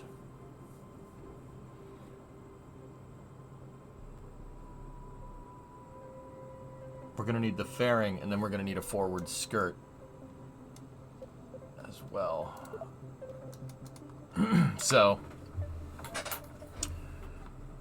Once again, the reason why I'm giving so much time to this is because I want to design a vehicle. Designing vehicles is what takes the longest in Kerbal. It's designing the vehicle to do your mission. You can come up with the mission pretty easily. I want to land on the moon. I want to go into space. I want to go up and then I want to come back down. I want to make a thing that rendezvous, right? That's the easy part. The hard part is figuring out what type of vehicle you're going to need to do that application. So what I like doing in science mode, and career mode in KSP1 was...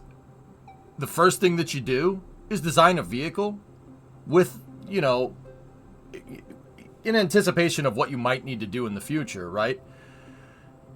Design a vehicle that should be able to launch whatever you need for a good amount of time. That way you don't spend as much time sitting here engineering the vehicle. You only need to engineer one thing, and then you put a lot of different payloads on it that can go a lot of different places. What I'm trying to do here is design a low Kerbal orbit access vehicle that, with payload capacity around 20 tons. 20 tons to 100 by 100 circular orbit is a pretty good benchmark. Ship 28 static fire. Yep, I have it up here. I see it's a little bit frosty.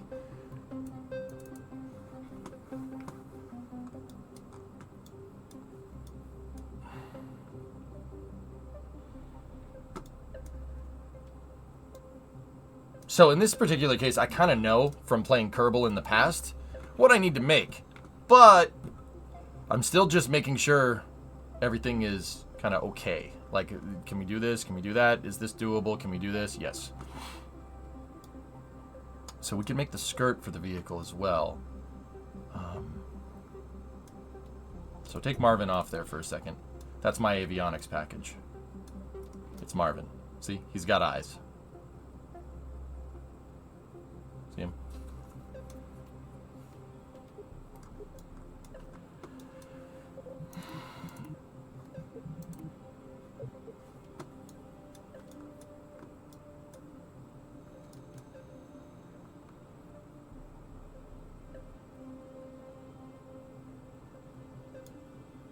Marvin will be flying this thing.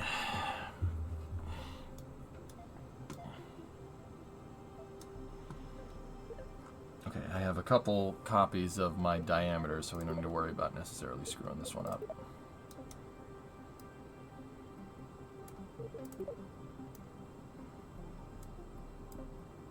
Okay, that right there is going to make up what's called the forward skirt of the vehicle. Okay, now...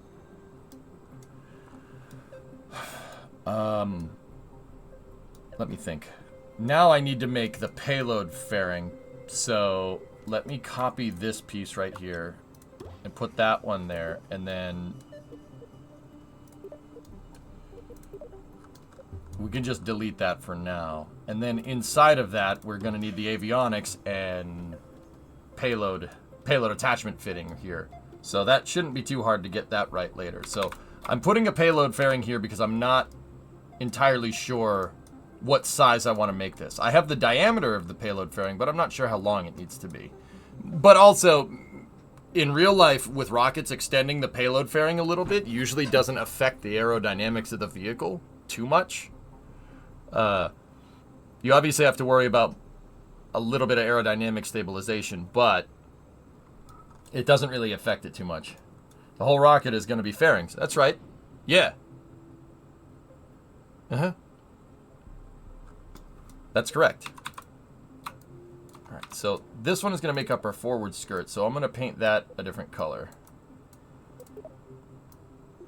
Yeah, tube. Hey, Scout. Back for the second day. Question. Have you messed with the trip planner? I think it needs to let us select each trip segment we want to include. But cool feature that keeps me from having to alt-tab for a wiki. The trip planner is super useful, Scout. Yeah. Back in Kerbal, you'd have to tab back and forth. I haven't messed with it just yet because I have to engineer out the vehicle, but we already watched it, Jazos. Yeah. Yeah. I saw Nate go to Centennial, which is awesome. That's so cool.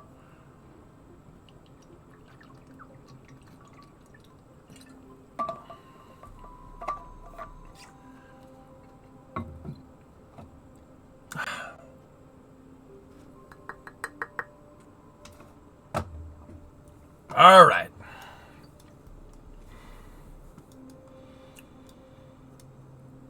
I'm wondering if that thing with the editor and placing fairings upside down is still a thing. Let me check.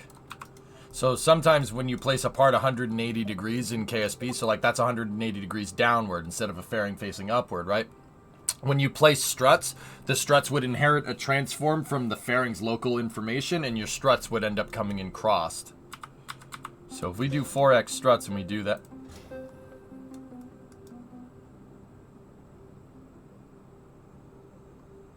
Okay, that's still a thing.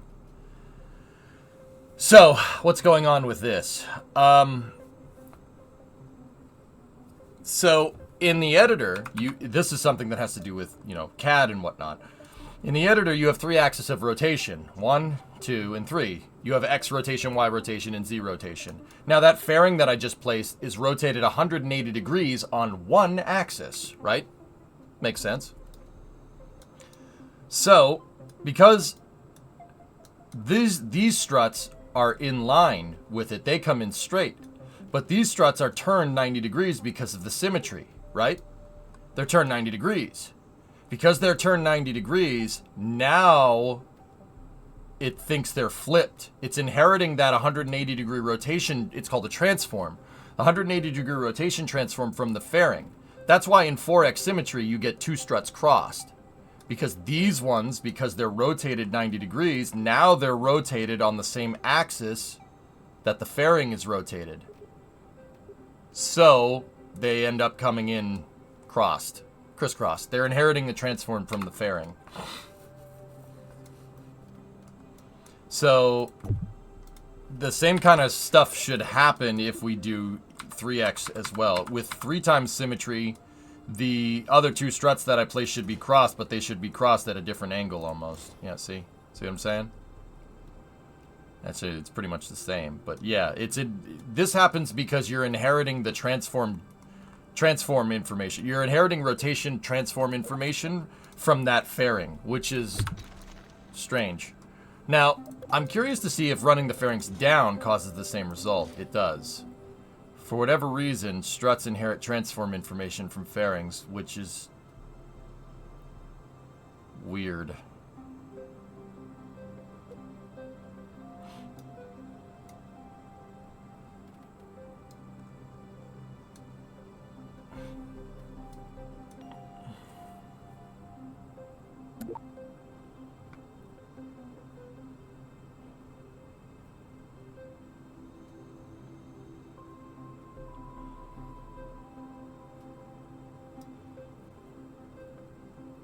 it's doing the transform twice. It's inheriting the rotational transform information from the fairings. That's Electro. I don't think it's inheriting it twice. Like each strut is getting past that information, right? It has to. That has to do with hierarchical transforms, dude. That's something that I know a lot about.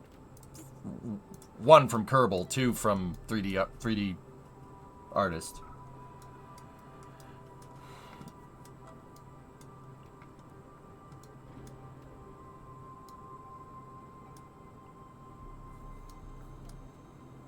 Okay. All right, so if that's the case, then we'll do this way. Take this part, re-rotate it, and take those off for a second. We'll put the tank in line with the fairings. Like that. And now, all we should need to do is take... Well, I'm going to leave those out for a second. Is a workaround to do the strut, then add the fairing?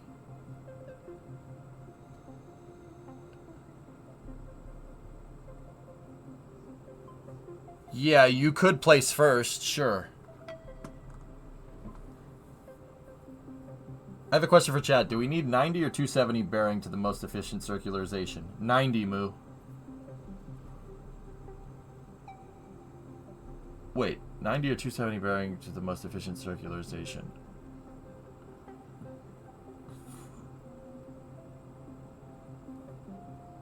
I'm confused.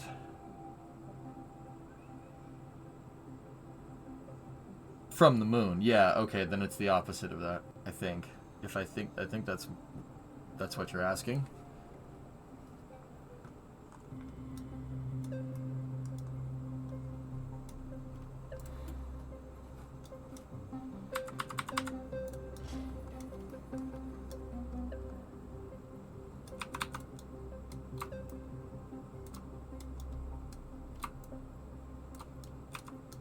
Okay.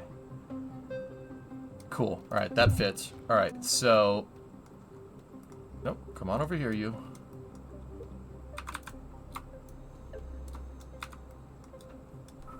Alright, so now how are we going to do this? We got to do strut clamping. So I'm wondering if I can run struts.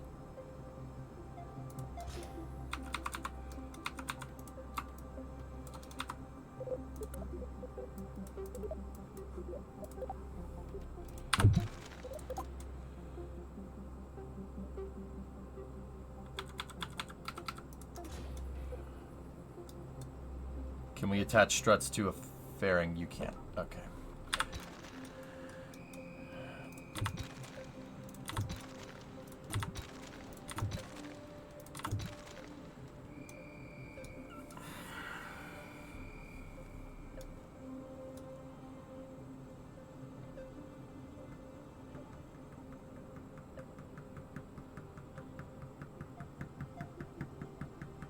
I'm thinking, because I...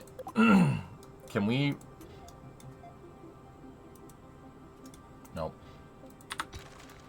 You can't attach struts to a fairing. That's going to make this a little bit harder to do.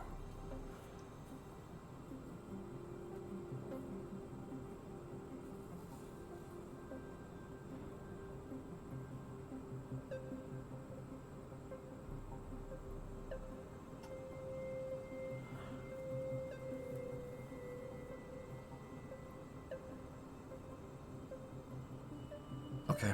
All right. Well, we'll do it. We'll do it different.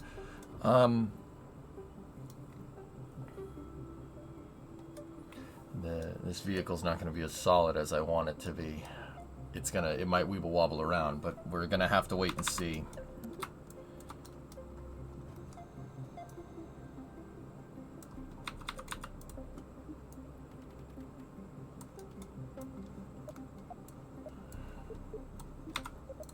Alright, so here's what we'll do. We'll do some trickery here. So give me a set of 3 struts like this, and then we'll go up there and attach them like that.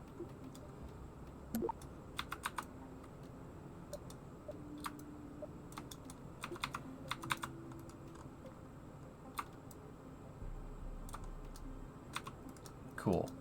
Now, what we do is we take this, move this back into position, and then move that back into position. And now the struts are going through that fuel tank. See?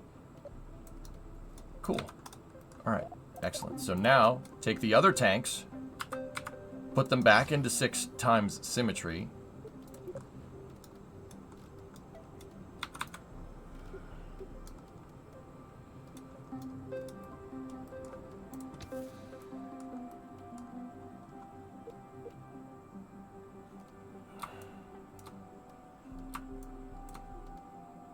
Get all the other tanks lined up.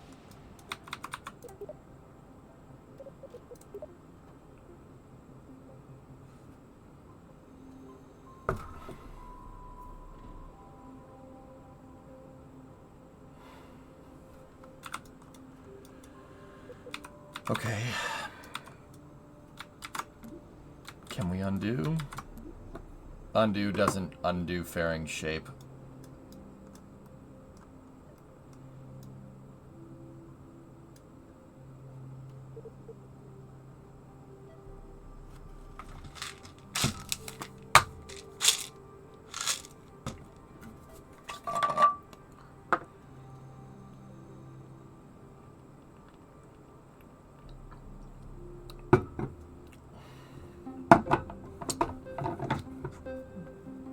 Ibuprofen.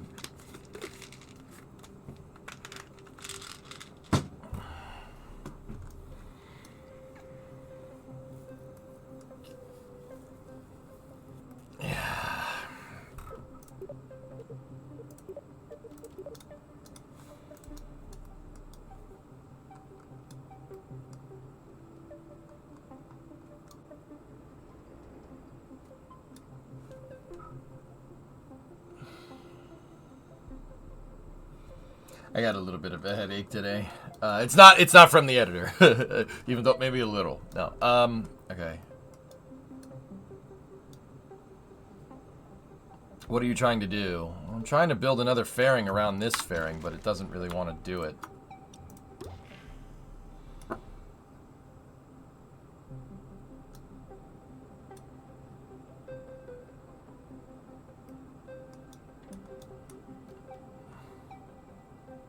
Yeah.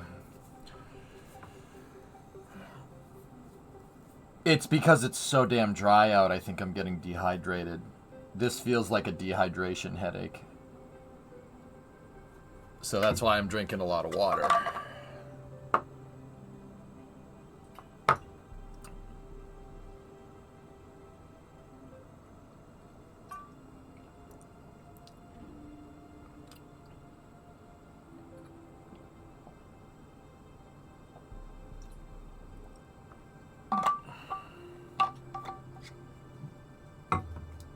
Okay. All right. Hey, KSB TV, what's up? How you doing? All right, so let's jump back in.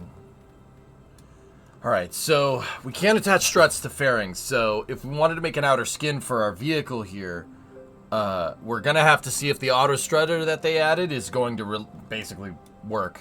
It might. I don't know. We'll see. KSBTV, how you guys feeling after yesterday? I'd say the response is pretty good. People are pretty damn happy. People are pretty happy.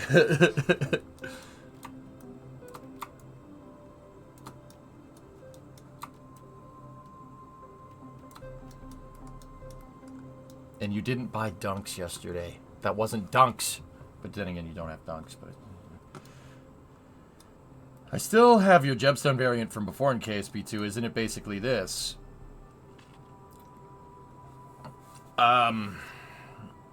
Yeah, but I don't know if it has all the same career mode parts that I have unlocked right now, which is why I'm remaking it.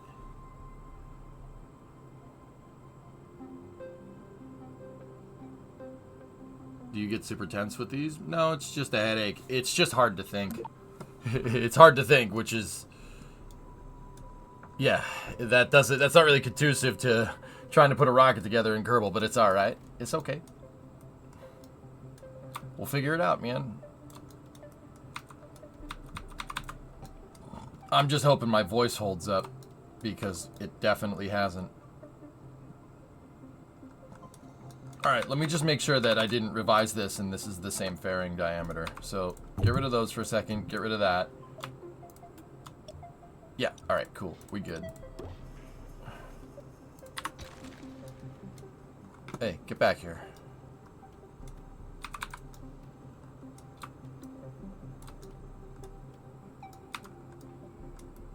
I know what's wrong with it. It ain't got no gas in it. Yeah, you're probably right.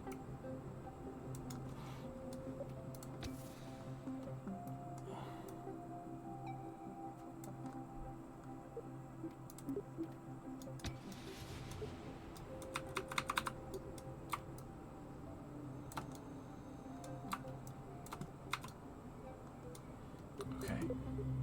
Rip that out.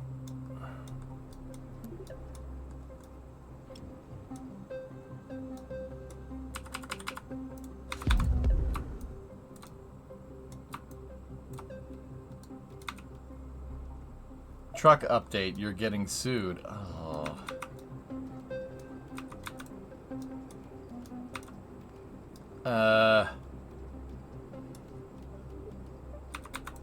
Why? Discovery, go at throttle up.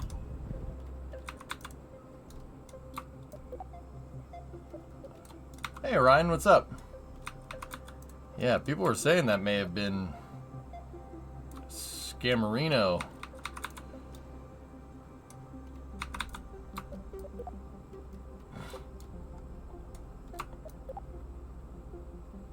So, fight it in court. Get a lawyer then, man. Countersue him. I don't know, man. This isn't legal advice.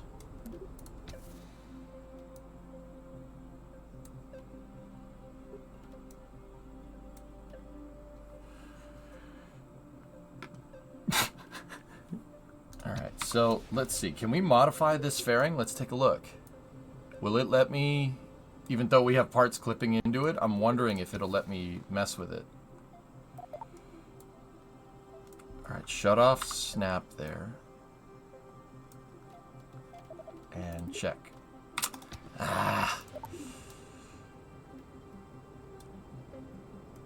Yeah, okay. It won't let you modify a fairing if there's a part clipping into it. Okay, good to know. But that's why I made a spare.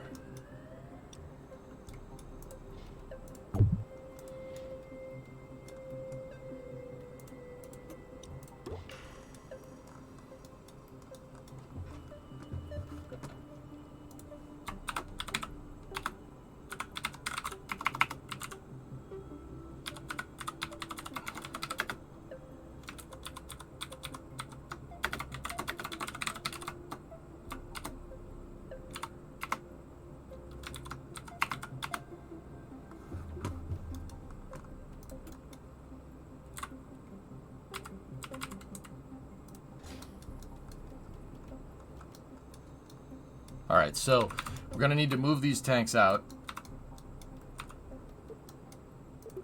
And then we need to move that up there like that. Go in here like this.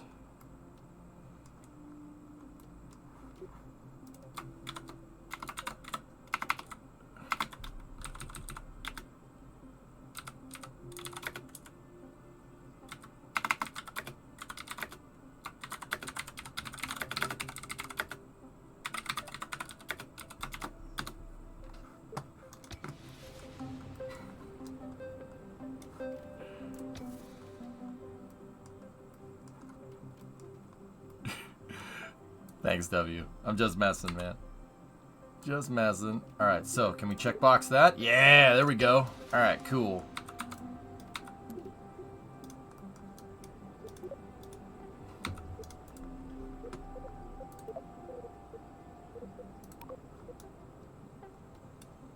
Sweet.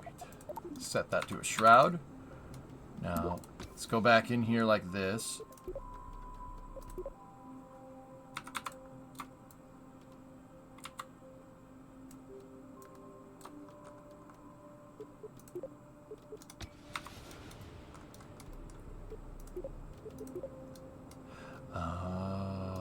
it's in shroud mode, it's tough to see where it is because it knows where it isn't.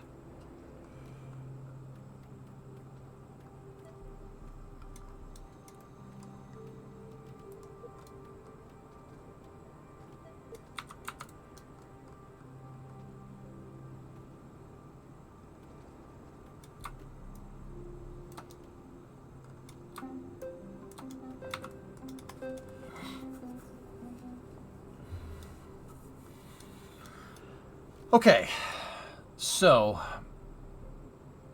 now what are we gonna do here? How's this all gonna work? I'm going to need another shroud piece here because I want to take another fairing out of the main line hierarchy because I want a downward facing piece for the forward skirt, or for the aft skirt. Now, in rockets here, in rockets, you have skirts that are on the tops and bottoms of fuel tanks. Now, because we're using our own custom tank diameter here, we're going to have to make our own forward skirts. So rocket tanks are usually pill-shaped like this. That's a pic taken by Ken Kremer right there. He's a spaceflight photographer. That's a picture of an SLS hydrogen tank. Now, tanks are usually made like this. They come with different parts, dudes. So, let's just... Yeah. They come with different pieces like this. So you have skirts. See this? You have a forward skirt. Let's take SLS's core, for instance. You have a forward skirt right here, and then you have your tankage, and then you have an inner tank, which is a structural piece. It's kind of the cross member that holds the front of the SRBs together, right? That's like the thermal exhaust port of the entire vehicle. You don't want that thing to fail because it's the primary structural carrier, right? Then you have your hydrogen tank, and then the aft skirt here on SLS is the engine section, right? So because we have our own tank diameter, right, we made the forward skirt already, but we need to make an aft skirt to hold the engines, right, for our upper stage. Right here's where we need to make the aft skirt, but because the fairings, right, I mean, we'll engineer out around this. This is not a big deal, right? Because the fairings, if we place one down, right, now I'm pretty sure that any struts that are downstream of this fairing are going to inherit that weird transform with strutting. So like if I went to strut this, right, it's going to flip the transform on the struts on.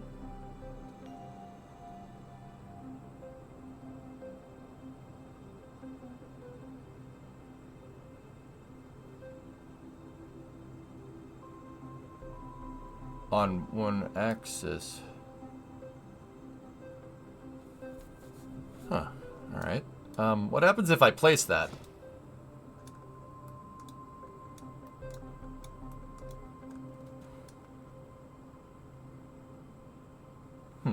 Okay.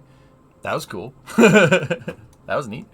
See what I mean? I don't want this to happen. So, we're going to get around that. How are we going to get around it? Well, I'm going to use this. I'm going to use one of the fuselages here. We're going to put a fuselage in here. And we're going to take our aft skirt out of the mainline hierarchy. Watch this. So, the cargo bay has interior attachment nodes. See? Extra attachment pieces. So, if I flip this fairing right side up and attach it to it, right? And then, I rerouted. Dang. Old KSP1 controls are getting at me. All right, and then we flip that down, maybe... Because we attached it right side up, it'll fix it. Let me see. Right? Because I attached it, its orientation when I attached it was the right orientation. It was up. So let's see if that crosses the struts this time.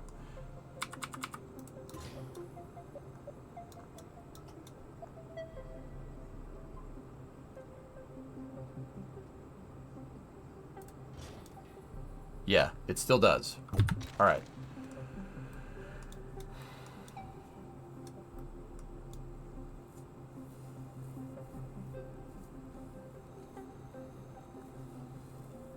Okay. Okay. All right. All right. How are we going to get around that?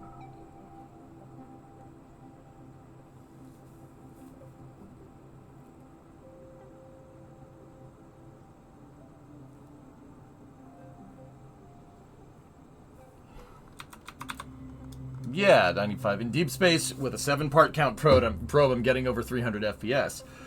Like I said, it's where the bottleneck in KSP right now is when you're close to planets. Long story short. The graphics card has no problem rendering the planet. But when the graphics card goes to tell the CPU, hey, there's a planet right here, the CPU is like, duh, what? They're fixing that, don't worry. Wait, what is the planet? You want me to simulate the entire planet? No. There's just a planet here, that's all I'm telling you. No! Terrain moment. Yeah.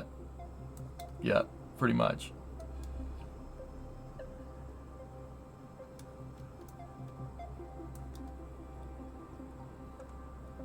Okay. Well, I think that should be alright. Structurally, I hope. So let's close the cargo hold. And, yeah, well, let's see.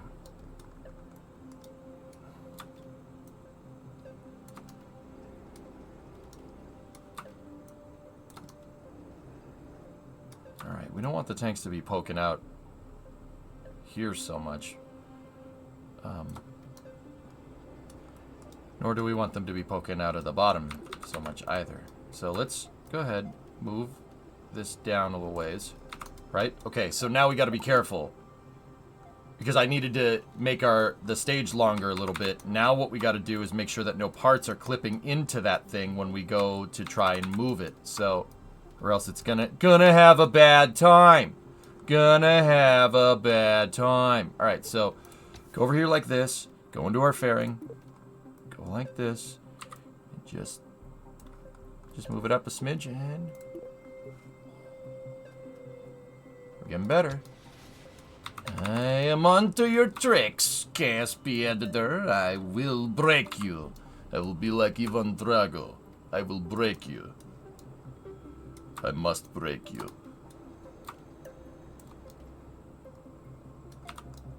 Alright.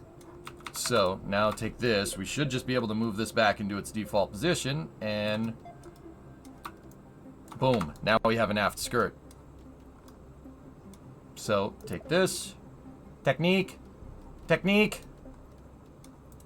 Do that. There we go. Actually, we want to change that to this here. And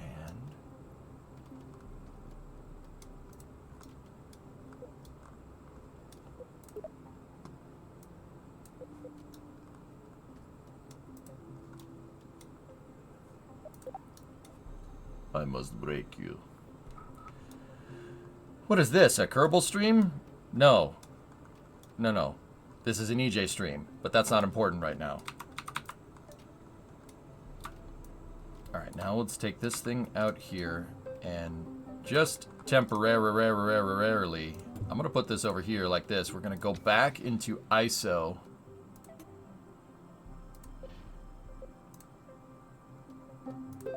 Let's work on the fairing and let's shorten it to make sure that our fore and aft skirts are the same size. Actually, you know what? Because we can just copy the editor. Oh, get out of here. Get out of here. Get wrecked, nerd. We don't need you. Get out. No, hey, I mean, when I get wrecked, get out of here. Go away. All right, now, take this. Flip that thing upside down, but place it there like that.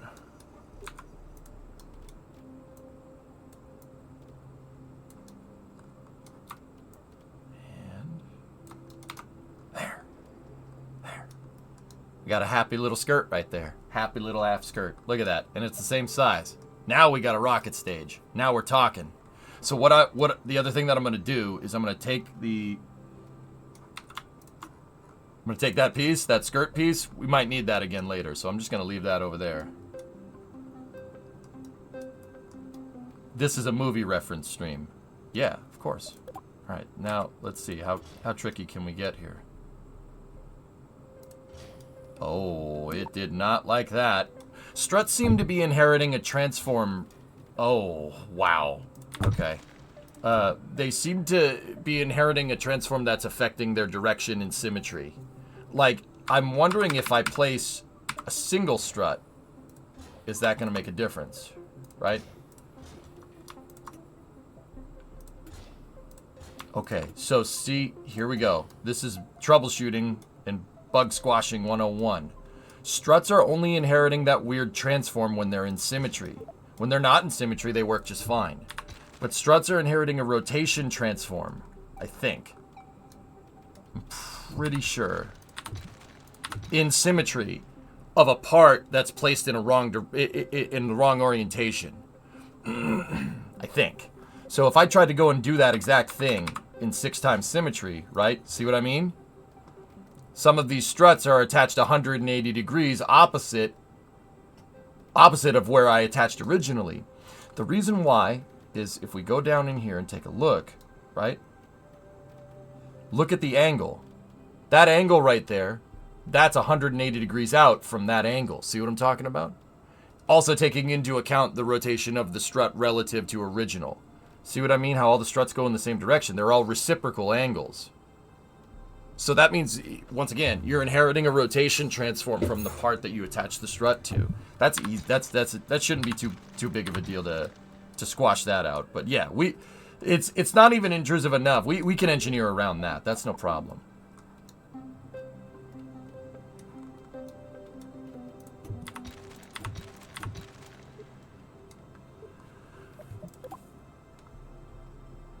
All right. So if we're going to engineer around that,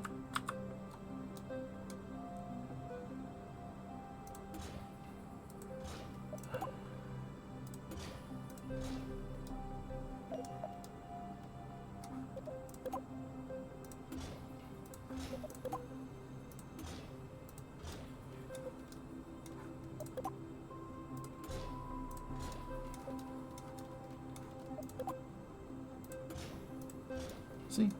Easy peasy. Now, can I zoom the camera in anymore?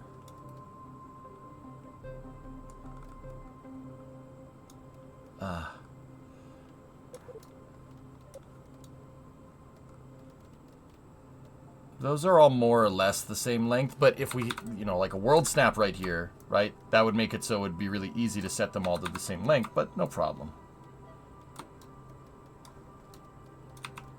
I don't think Kerbal's tolerances are going to change that much if a strut is like 3 millimeters long versus 4 millimeters long. I'm not sure it's finely tuned enough. I'm not even sure KSP1 is, but I still engineer to that because I'm a nerd.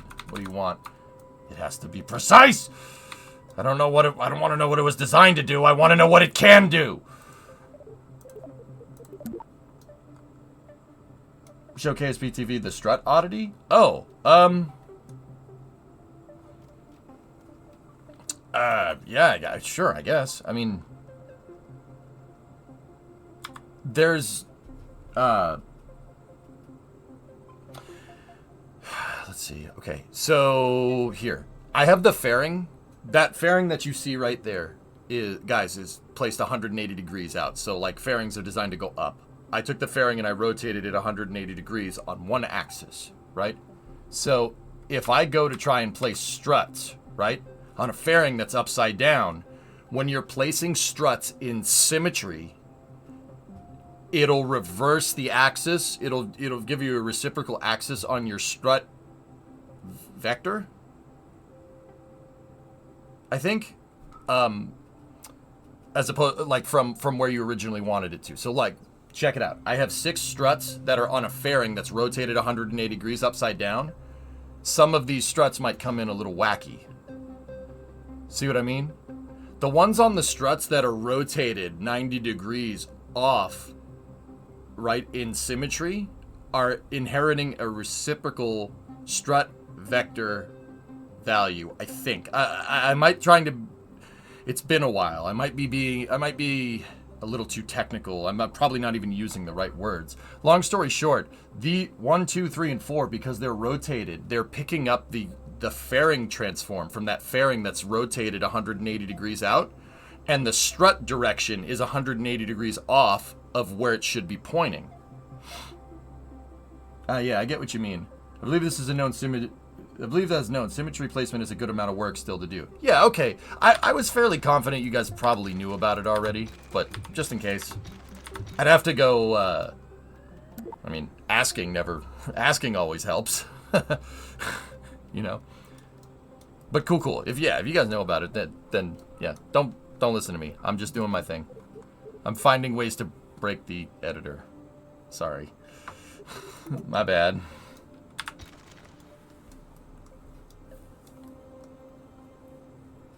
It's weird that it only happens in symmetry, right? But yeah, that's...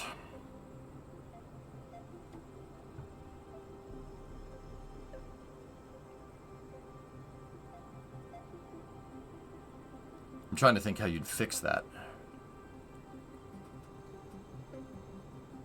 Yeah. You run into a gnarly logic problem. Not a lot of people understand that. That's why in KSP1, guys, you couldn't do symmetry on top of symmetry. If in KSP1, if you had 4x symmetry and you tried to do 6 times symmetry off of 4x symmetry, the game wouldn't let you. It would not let you do that. It would force 4x symmetry because the logic problems involved with doing symmetry on symmetry really start screwing with things. Yeah.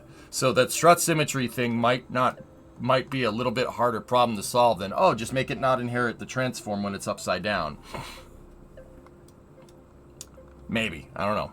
It really depends. But anyway. Okay, so we got our first stage kind of figured out here. It's looking pretty good. It's looking pretty good. You know, chicken skin diet's really working out for it, you know? I think I can hear our engineering division behind me screaming. Hi guys. Don't burn the place down. Wait, where are you going? Hey, no, come back.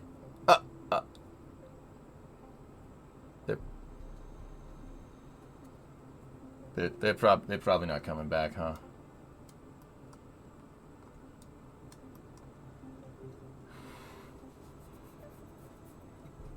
They're probably not coming back.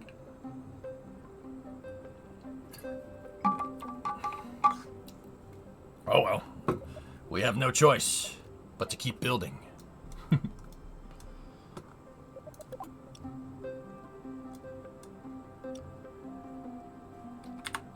All right, so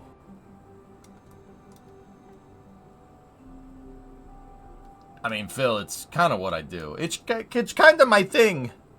Can I paint the you gold? It's kind of my thing. All right, that's as far as that will go. Okay, no problem. All right, so now we need an engine section. How are we going to do that? Thonking.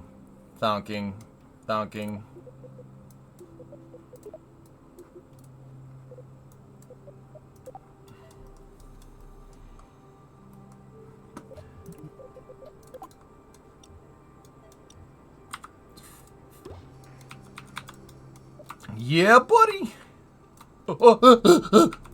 What? Why? Why you do that?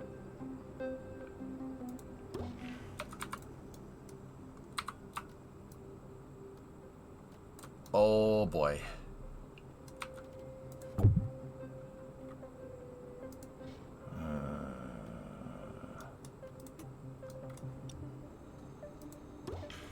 So let me think about this. I have 6 engines. So 6 times symmetry on 6 times tanks. Okay, hold on. Hold on a second. I gotta see something. Let's go over here. Go into this sucker, like this. Take this. Do that. And then take this. Is this repeatable is what I'm saying.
Alright, on. Let's see. Try to attach 2x.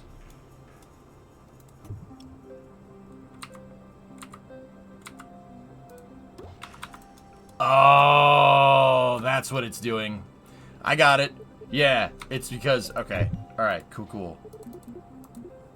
Yeah, so if we set this to 6 times symmetry, right? Now it works. Okay, cool. That's why Kerbal had a lock on it, right? If you place something in, if you place 6 times symmetry, if you place something down in 6 times symmetry, you can only place something in 6 times symmetry to that object that's placed in symmetry, because symmetry on symmetry really makes things unhappy.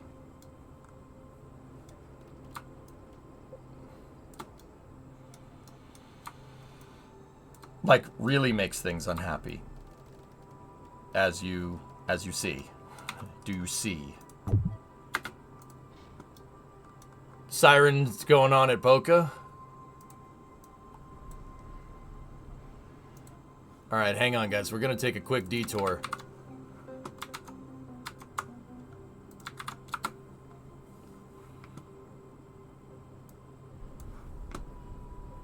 Have we been to the Mun yet? I'm designing out the launch vehicle.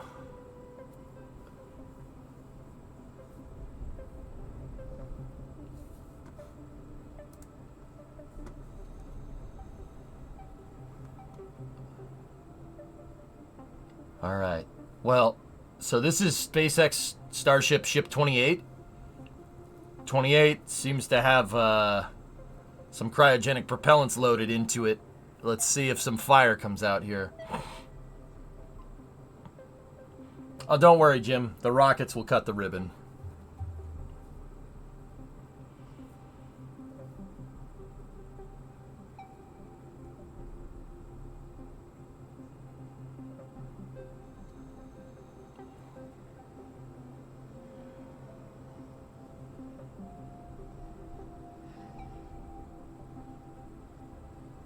What's a spin prime test? A spin prime test is basically testing out the fuel delivery systems for a rocket. Meaning that with a rocket engine, just like anything else, you have a fuel pump. Only on a rocket engine, they need to deliver a lot of fuel. The fuel pumps are basically jet engines with a fuel impeller attached to the front. Yeah. Think jet engine, only instead of like a turbine at the front that's designed to suck in air and make thrust, there's a pump, there's an impeller up there. That's what a turbo pump is. A spin prime test is basically where you test the turbo pumps to make sure that they work, but don't fire the rocket engine. Think of it like if you have a car and you're cranking the engine, but you disable the spark plugs, and the spark plugs don't work. So it's just that. It's basically testing out the spin prime test tests out the starter mechanism for the rockets. Yep.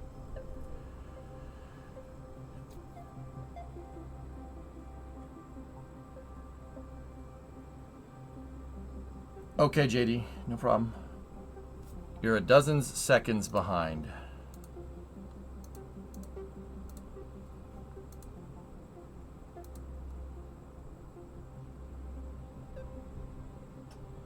So the spin prime test is just the iterative step before you do this. You fire the rocket engines. So this thing isn't going to take off, per se, but we should see it breathe some fire.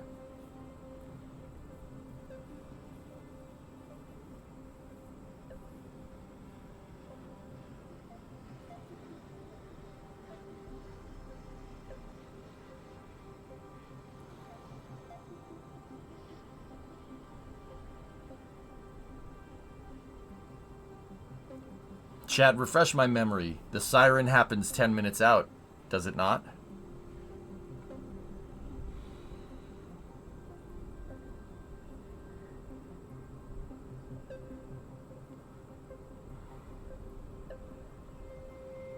Yeah, if it takes off, we got a little bit of a problem.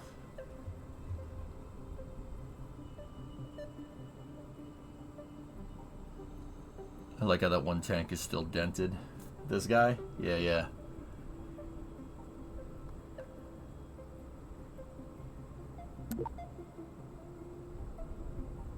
We'll get back into Kerbal in a second. I want to see this thing do its thing.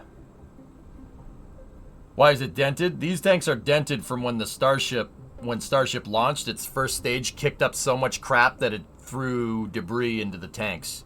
Damaged the launch pad. Launch pad is good, and this is not the Starship. This is not Starship's launch pad. Starship's launch pad is over there. This is a testing pad.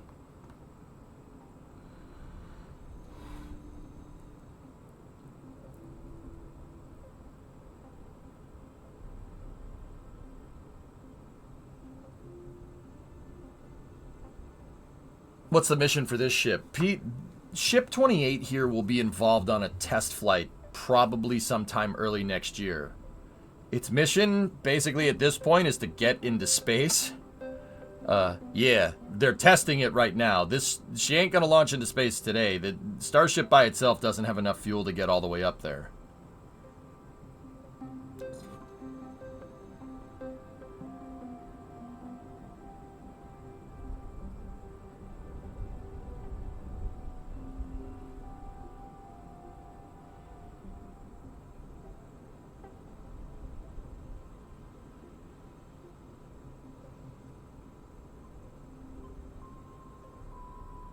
So we just gotta kind of play the waiting game. Believe me, you'll know when it goes. That bottom left camera, you'll know.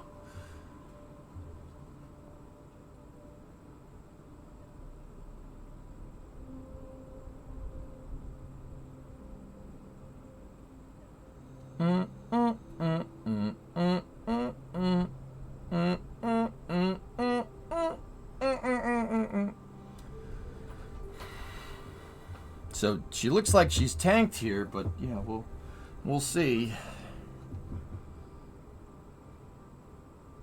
About 3 to 4 minutes if it's a 10-minute warning. Got it.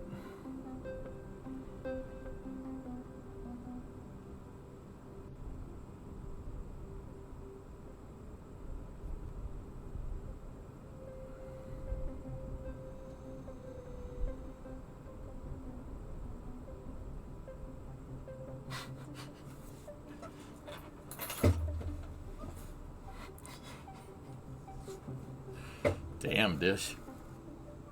They say around 5 minutes from now cooking. Okay. Yeah, is that what Adrian's saying? Of course, here. You guys give you a link to this if you don't want my poopy commentary over it.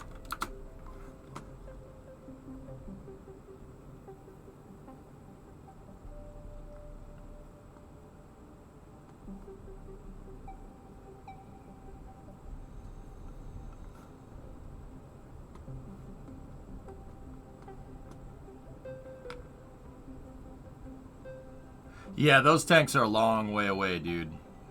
It's hard to understand. Somebody read Blackness, you redeemed ad time. You screwed me the other day. I rolled a 10.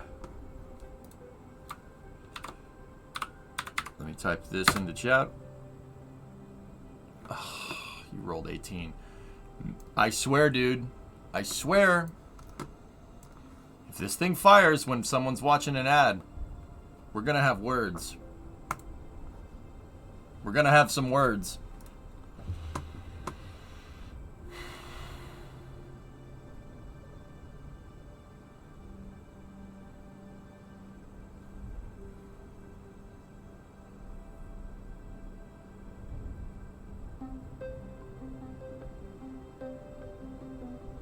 I got a word for you, homie. Dust. All right.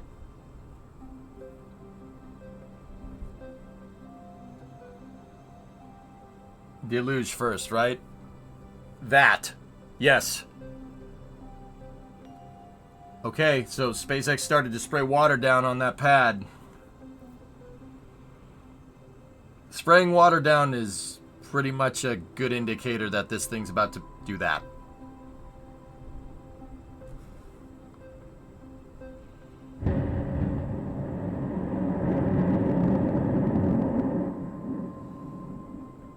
Very nice. Very nice.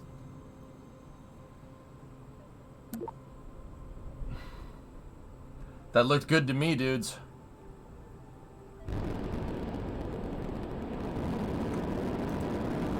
Where's that sound coming from? And blackness. Don't do that again.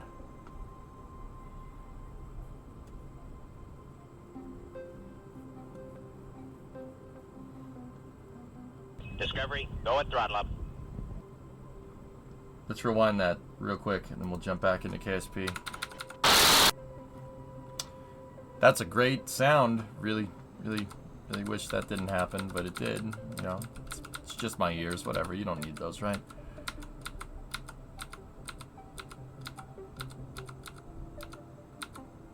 All right, let's take a peek.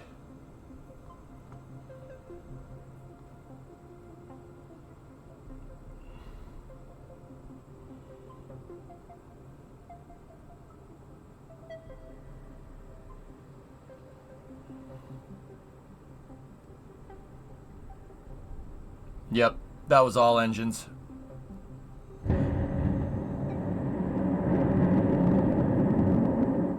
They started 3 in the center, and then they started the Vactors after that. So check this out. Watch. You get an initial overpressure event, and then there's another one right after it. Right there. Now watch the flash. Watch it on this view. Ready? 1, 2. 6 engines. Are you planning on doing New Year's Eve this year? No, I'm not, Hando. We'll probably do something Saturday before it, because New Year's is on a Sunday. I'd like to spend a New Year's with my wife for a change. So we'll do New Year's Eve. Fun. Alright, cool. That was Ship 28. Ship 28 static fire, tank depress. Everything looks good there. Alright, cool. Let's get back to work. Impressive that they can light Vactors at sea level. Yeah, guys, I'm gonna go fill up more water actually, and then we'll jump back in.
They have special static fire rings put on the nozzles to ensure that they don't break. Oh, cool.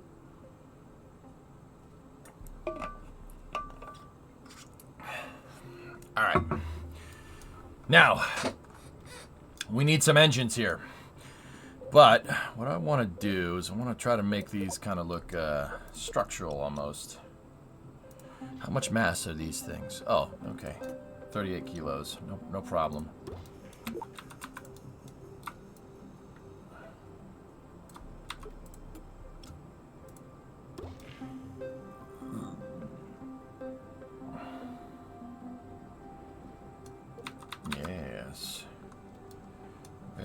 good.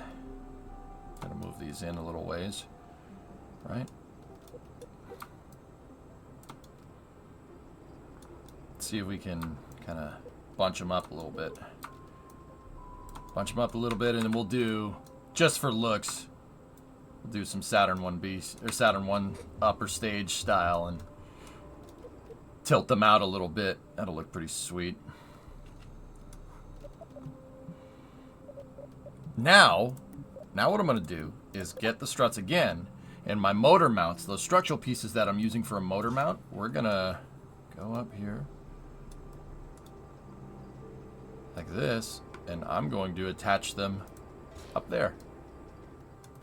Those struts will work as a carrier off of the motor mounts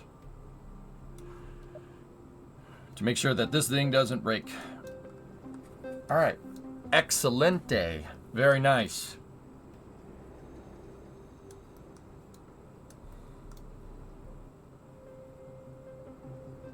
Cool beans. Okay, so now what we're gonna do is copy Marvin. Get rid of that.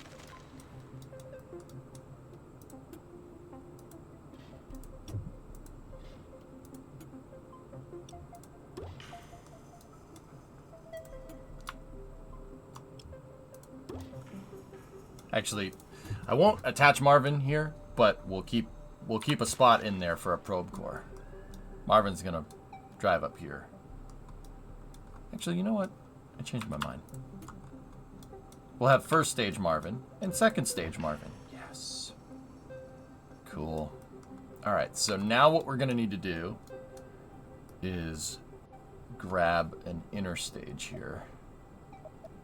Give me one of these. Put that right there. Actually, I don't want... Let's not use that one. Let's use this one here.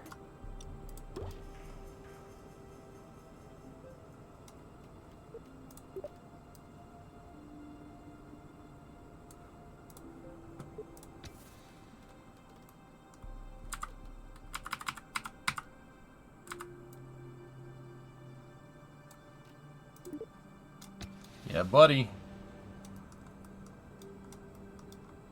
Is there space in... Oh, boy. Oh, boy. Hold on. Hold on. We got a little bit of a crevasse in there. There we go. That should work. Check mark. There we go. Hey, Brimo. How you doing?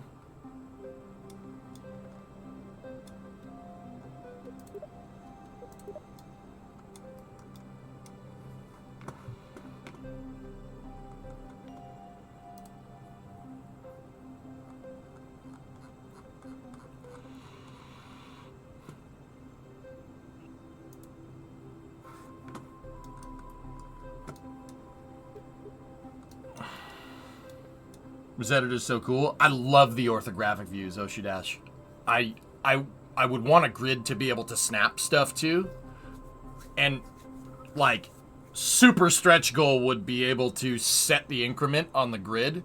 So, like, you could snap in 5 meter or like 5 centimeter increments or 10 centimeter increments. You can basically change the grid resolution. That's something that you can do in CAD systems. That might be too tall of an ask for KSP.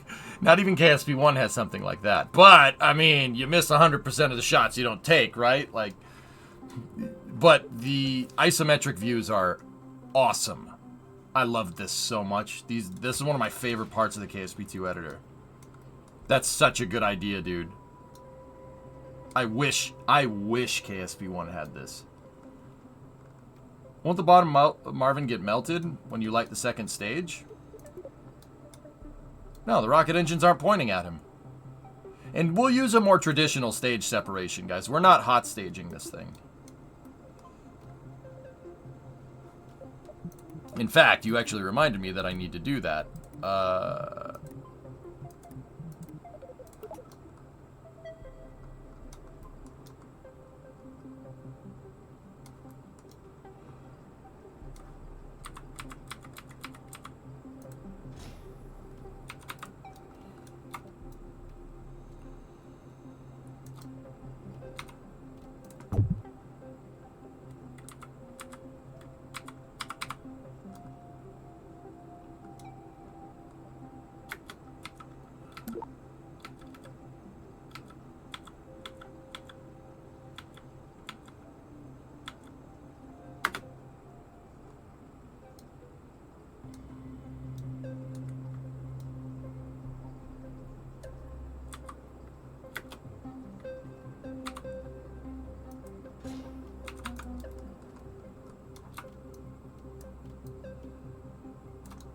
Those are our separator motors. This is what's going to get us away.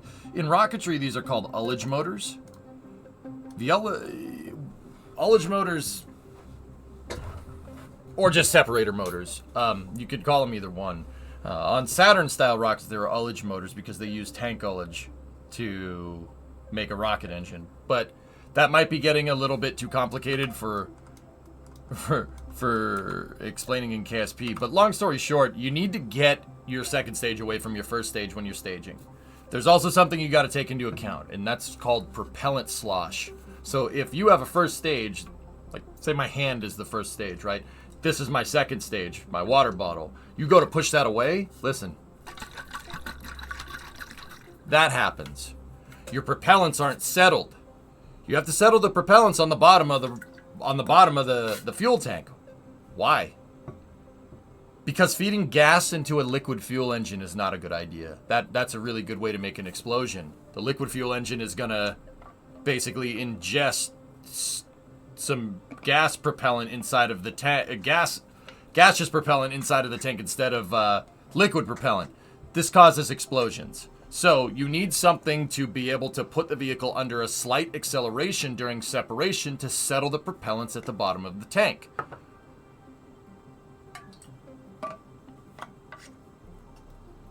So, Saturn, what it did, they made hot gas thrusters called ullage motors. Now, I said there's gas inside of the fuel tank, like actual gas, not like gasoline. There's gas inside of the fuel tank, and there's fuel inside of the fuel tank in a liquid form, right?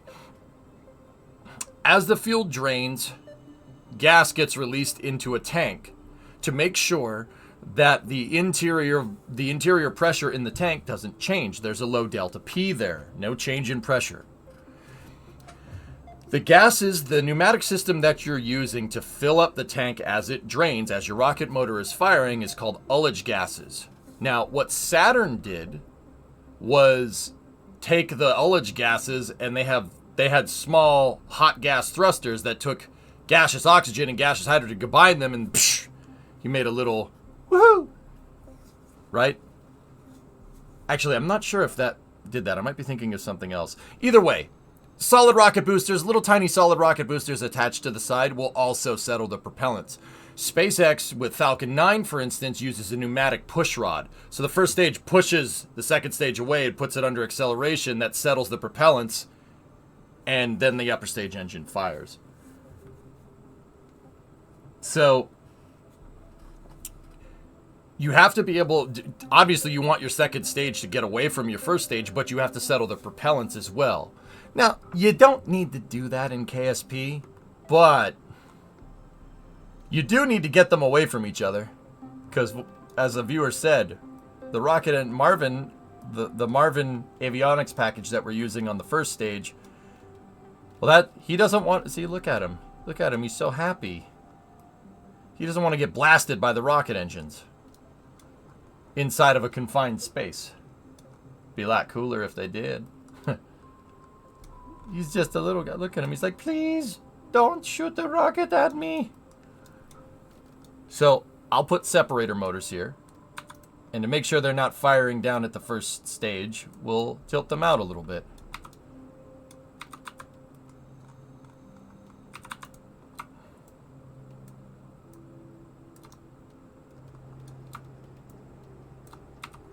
There we go. Sweet. All right, so we have our second stage all made and ready to go for the most part. Another thing we could add to our second stage is RCS. That would help for more precise insertion here. So I think before we go any further with this, that's probably what I'm going to do. Just for now, I'm just going to flip that upside down so I can see what I'm doing.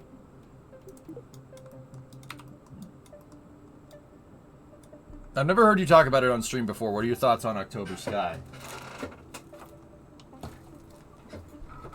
It's one of my all-time favorite movies, and I keep a book on I keep the book that it was based off of on my desk. Does that help, Starkiller?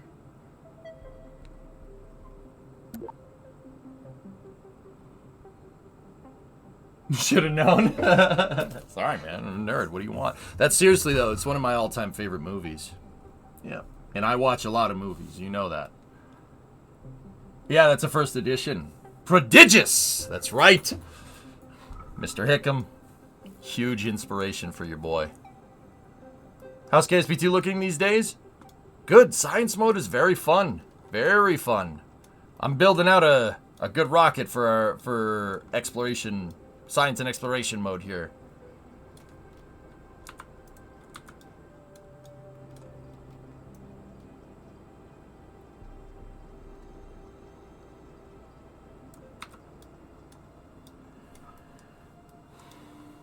Alright, so reaction control systems. So we're going to need an RCS tank to do that, huh? How should we do that? Oh, the other attachment point that I have. Hold on. So give me... Let's get up in here. Discovery, go at throttle up. Yeah, see, I had another attachment point. Because we used a... We used the cargo hold.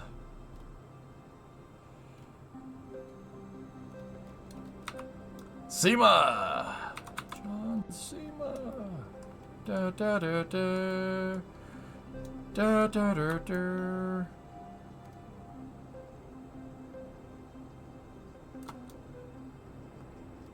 We'll use this down here to make it look like the aft fill port here, so...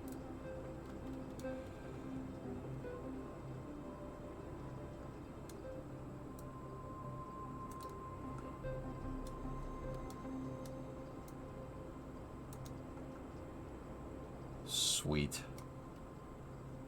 I turned the engines just a little bit.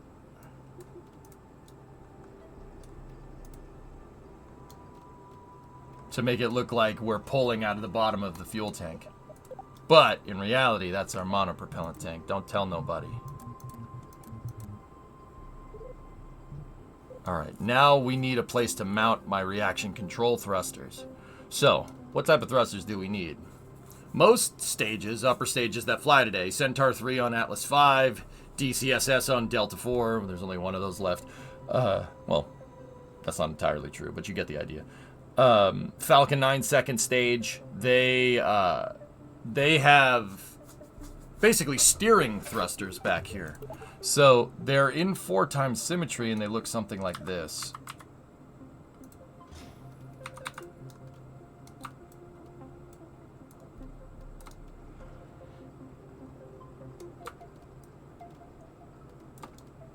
You know, that should be more or less what we're looking for, right? But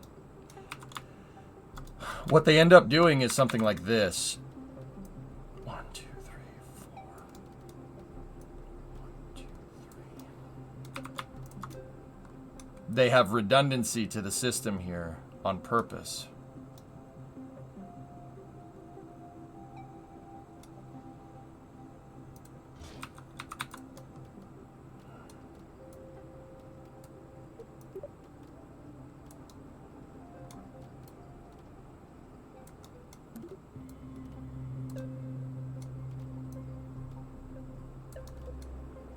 See? They usually have them set up like this.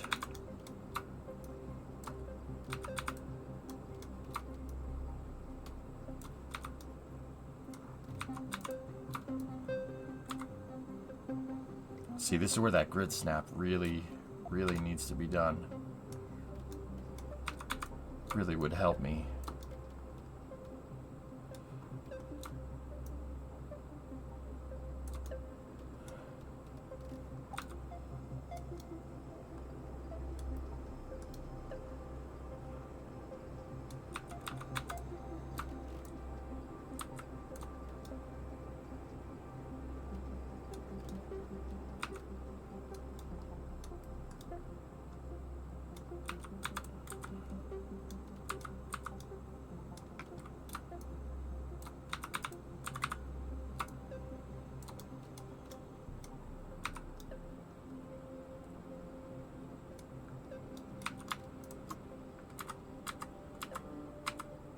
If it lags by just moving the parts in the editor, imagine being on orbit with 90 parts.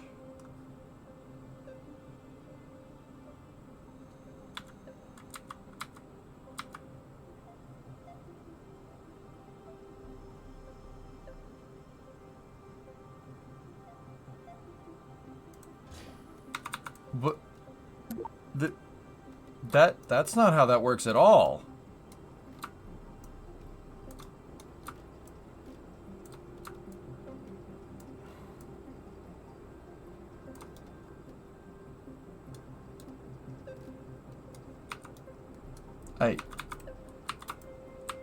Joseph, the editor doesn't work using the same criteria as the simulation.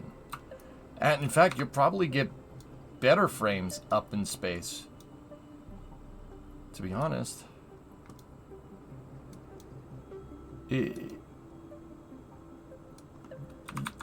That's not how that works, dude. If you want me to explain, just let me know.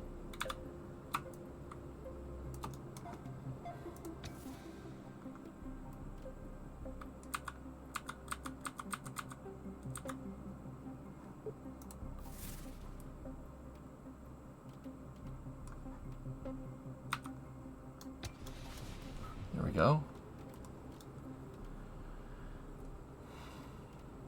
Excellent.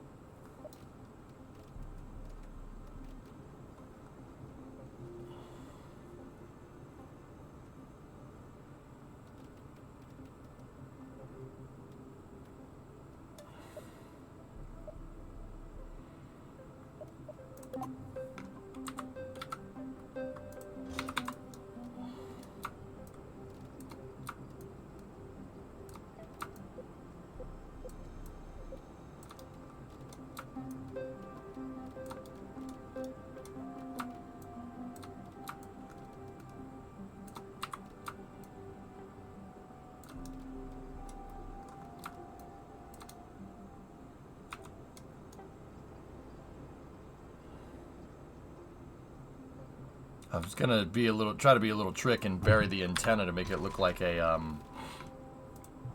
RCS, but I suppose we could put batteries back there instead.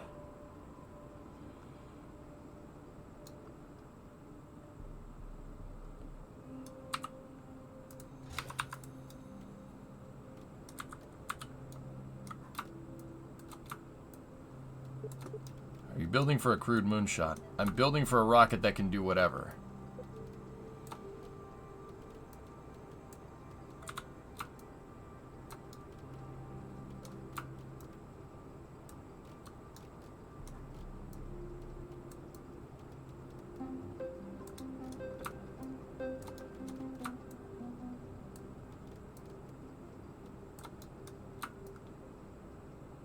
There, we can make the batteries look like our RCS mount.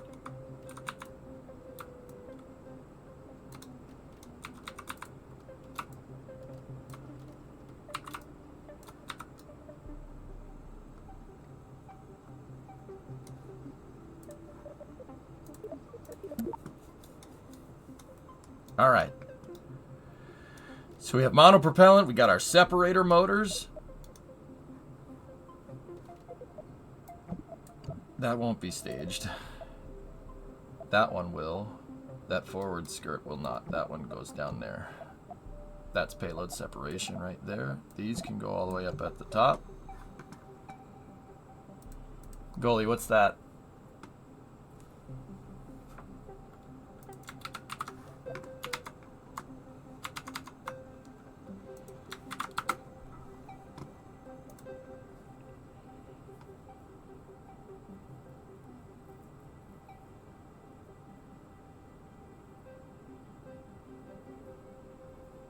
Yeah, that's probably not good for it. I don't... Well, the front fell off. Yeah, I'm pretty sure that's not supposed to do that. You know, I'm not that much of a sailor, but yeah. Pretty sure it's not supposed to do that.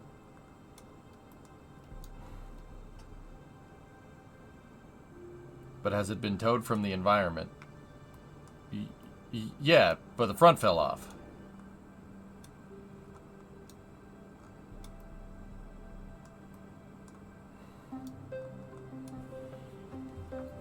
Is that common for the front to fall off? Yeah, but the front fell off.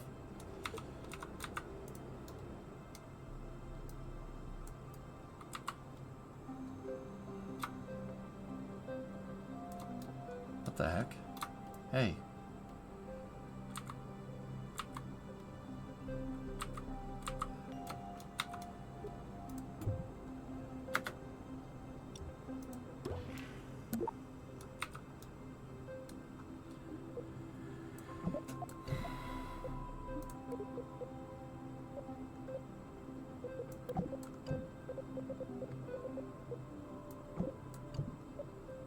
Okay, save.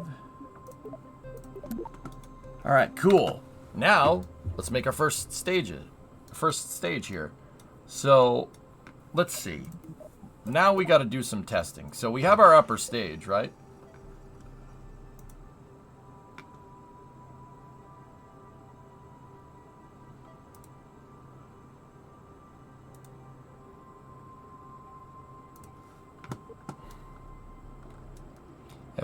Every day we stray further from God's path.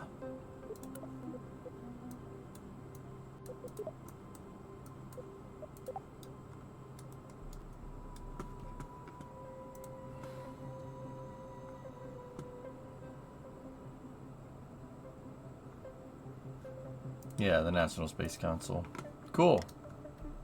But in Latin, Jehovah begins with an I.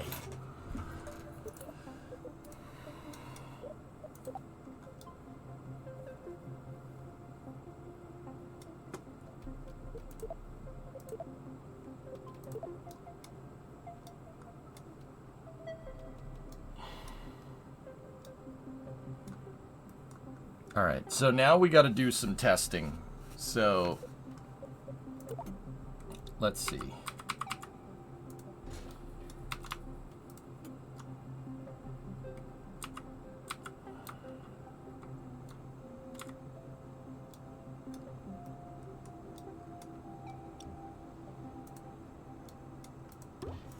I didn't like that.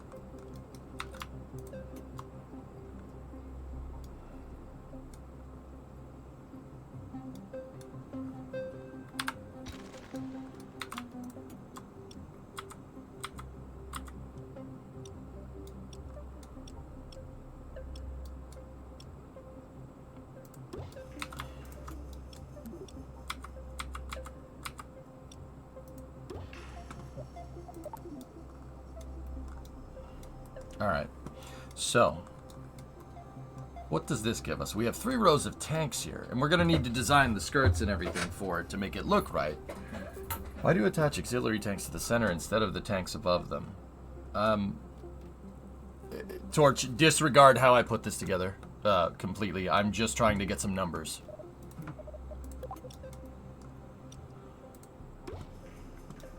I need TWR, Delta V numbers, stuff like that.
Yeah, I got you, Torch. I got you.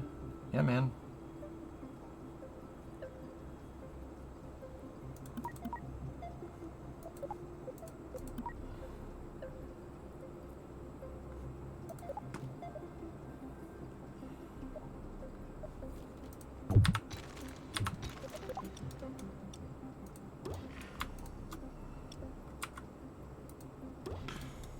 Yeah, so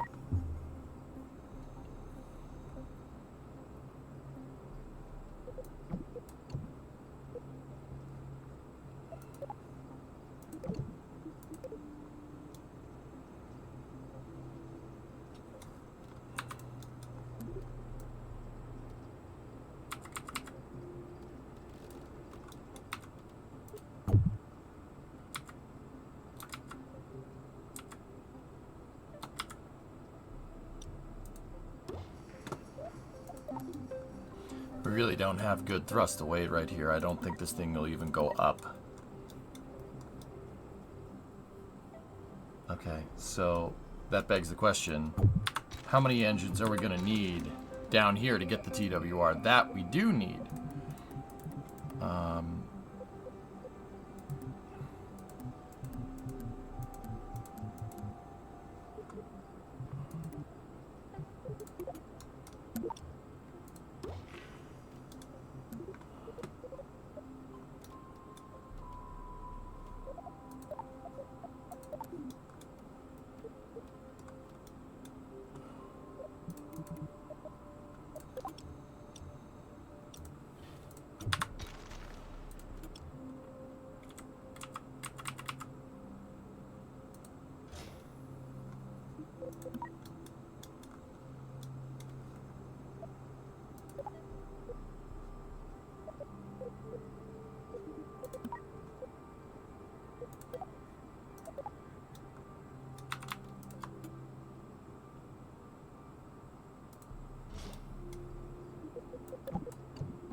FAA is sending a proposal for the new way to approve rocket launches to the Space Council. Cool.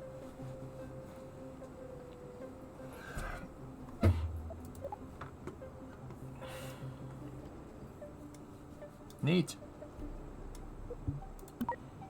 That's giving us 1.5 off the pad. Are you planning on clipping engines here? No, no, no.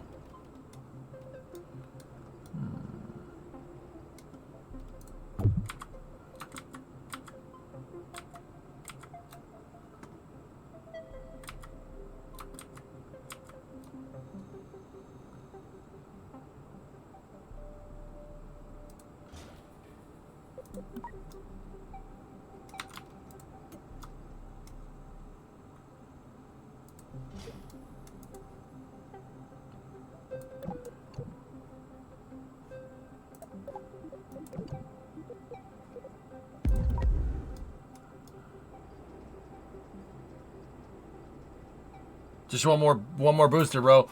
Hey, Sun Temple, thanks for the bits.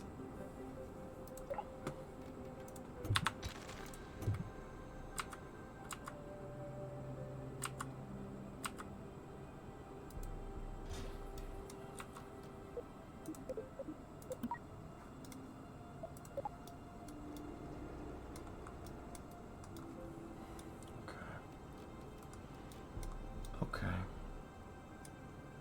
Let me think about this.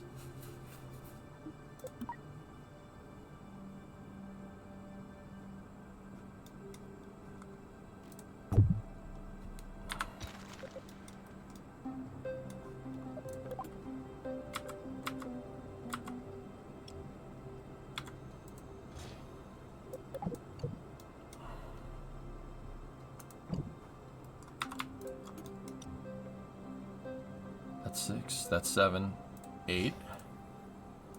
Move that down there.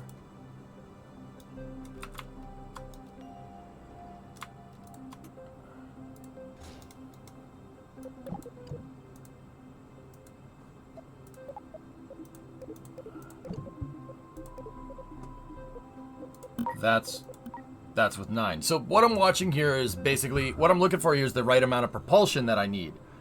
1.2, 1.3 is ideally what you want to look for with what's called thrust to weight ratio. Thrust to weight ratio is basically if the rocket doesn't create as much upward force as gravity does create downward force, you're not leaving the pad, right? So your thrust to your weight, which is the acceleration of gravity on the mass of the vehicle, right? If it's below 1, you're not going anywhere. If it's above 1, you're going to go up.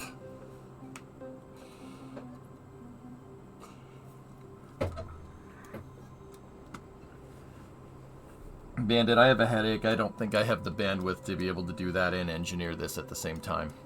I'm sorry, man. I won't be listening.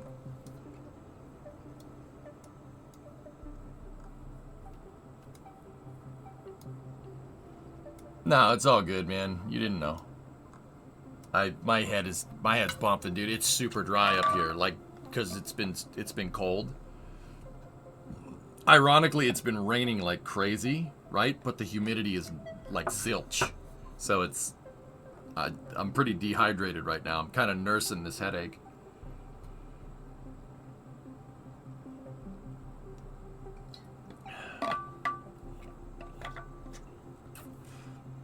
So 1.19 is with 9 engines.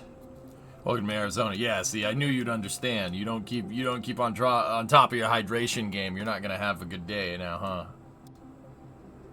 You're not gonna have a good day now, are you? 1,200 milligrams of ibuprofen and water. Already did that. Thanks, Doc. Thanks, Doc. Yeah. We're good, man.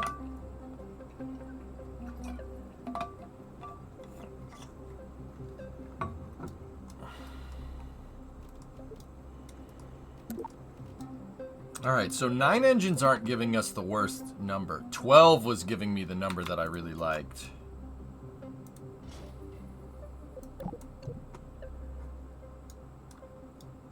So that's 10 motors.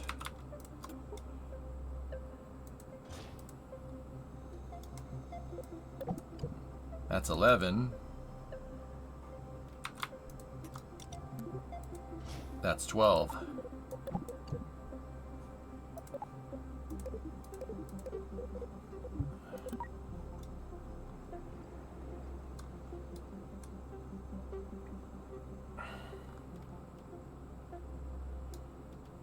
I know you have a headache, but maybe the manual double check.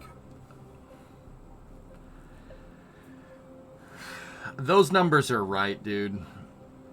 Yeah, those numbers are correct. You have to make sure your staging is right for that number to tick correctly, and you have to make sure your root part is up at the top of the vehicle. That's the same logic criteria as KSP1. I'm pretty sure we're good. Not pretty sure. I know we're good.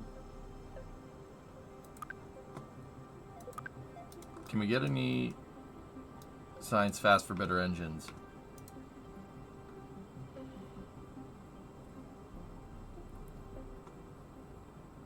Nah, I think we'll go with this. This is fine. Rate your plane in exploration mode.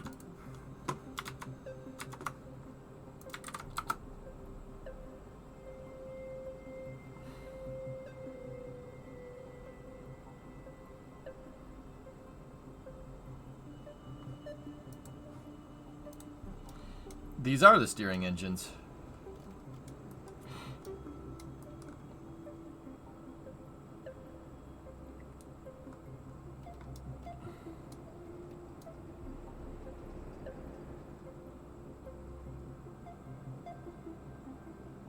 Attachment Shaw isn't really going to change. Isn't going to screw these numbers up. It's the staging that's going to screw them up. Like right now, look. So think about it like this. It's telling me 1.5 TWR, but that rocket engine won't fire because there's a tank in the way, right? So it doesn't understand. Even though it doesn't understand that these engines won't give me the thrust, it's still telling me I have the TWR. So like the reverse is why I know it's going. Why I know that number is right.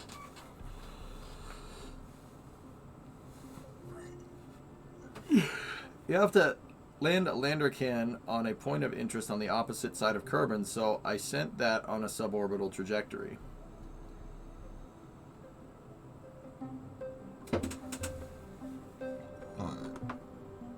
Want to see something less horrifying than what 95 is up to? Sure. What's up, man? Oh, that's nice. Very good. Looks real good, man. Yes. Yes.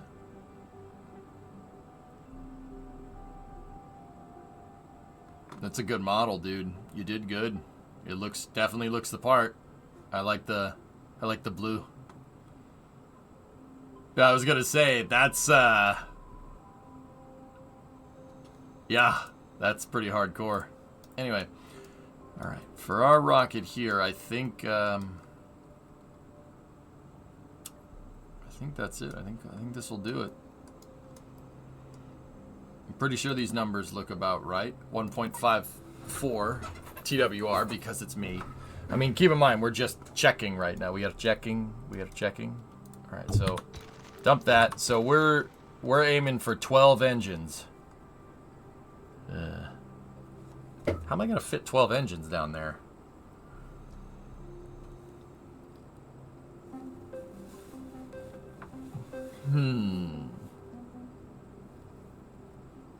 Maybe 11. 11 would probably be the better idea.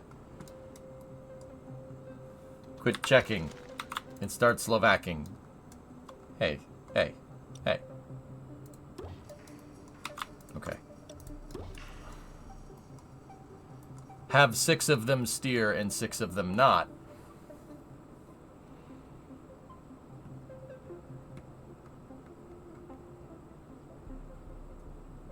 No, we should be able to do some Saturn 1B action here.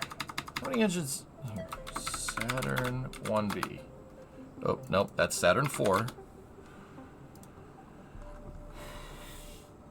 How many engines that sucker have? 8. 8, Bob. 8. Yeah, okay. All right, let me just do one more kind of trade study here.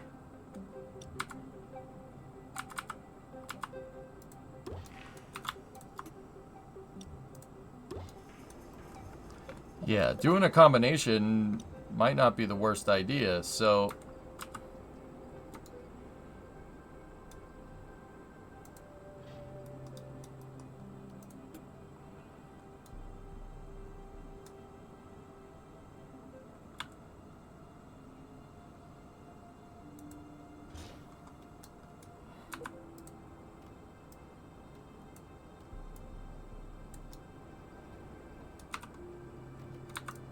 Alright, so let's get those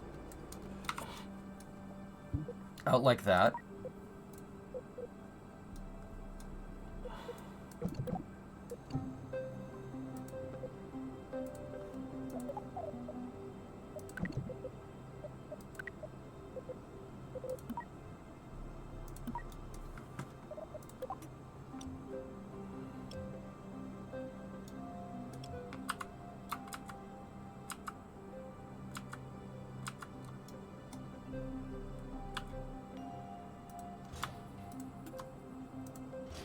Oh, no, not the right motor.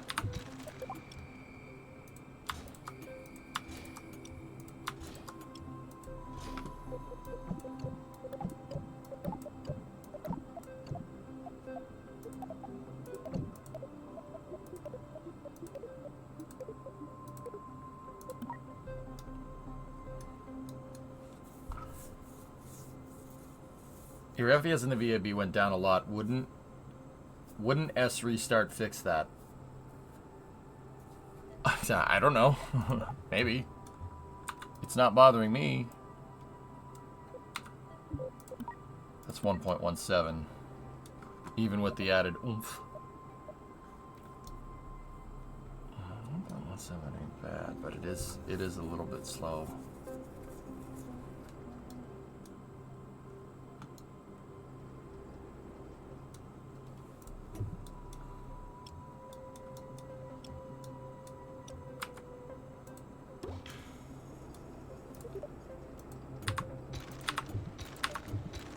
What's that gonna give me?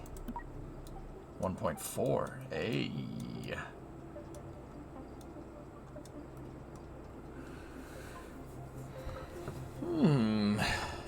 Hey Bob, what's going on? How's it going for you? Fighting off the cold flu-like thing? Yeah, I just got a nasty headache today, dude.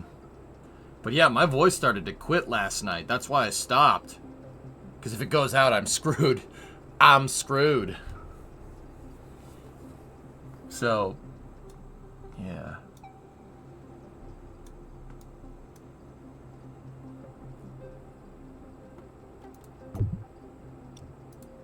Yeah, maybe an editor restart will fix it. Hold on, let me save it.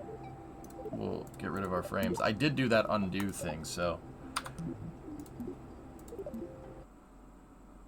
You'd have to dance to communicate.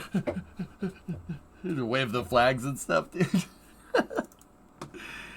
Do semaphores up there, or sign language.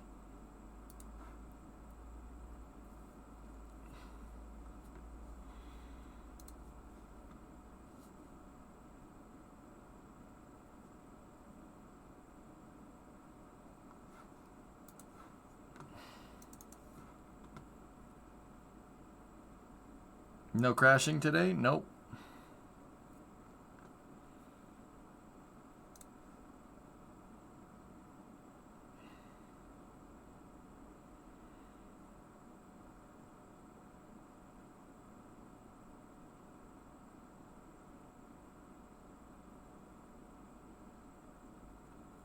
I don't know, Aqualex, maybe.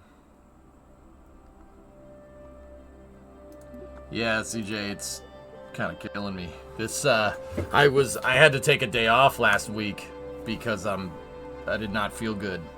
And, yeah, it's killing me again. Be kind to yourself. Yeah. Gotta get some work in today, dude.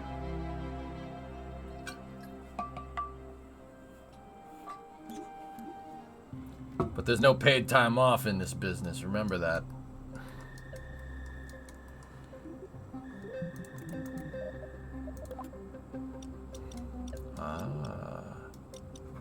Oh yeah. Now, in Kerbal 1, hitting the undo button in Kerbal 1 did cause the editor to slow down, and I did hit the undo button trying to get a fairing back, so it looks like this is doing the same. It's the same. It's the same idea.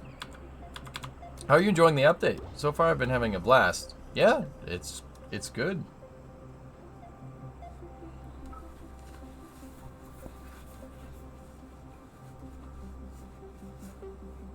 Yeah, it's good, man.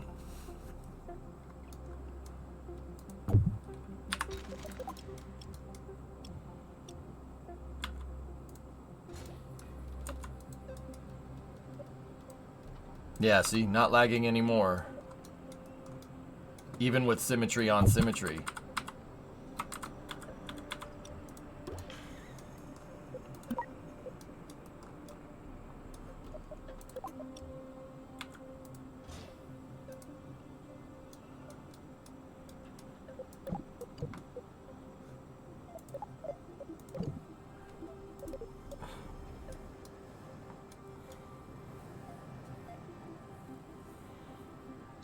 I hear you. I've had back problems for the last 14 weeks. Tylenol and ibuprofen got me going, but that stuff is tough. Yep. Are you going to leave the bottom, just the tanks, and no fairing like the Saturn 1B? I thought that would look cool, Ren. Yeah.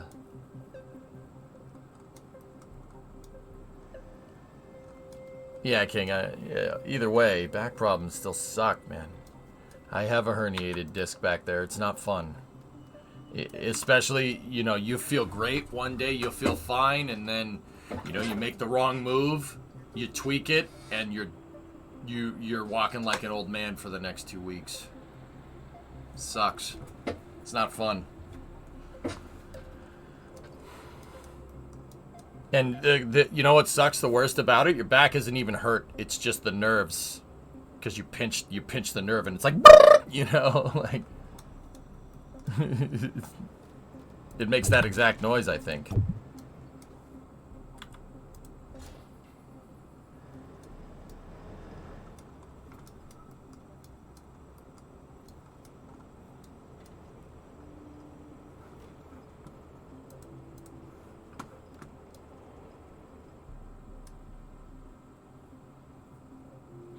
When you're your own boss, there's not much you can do. Suck it up because there's 1,000 other people standing in line waiting to do your gig. I know how that is, man.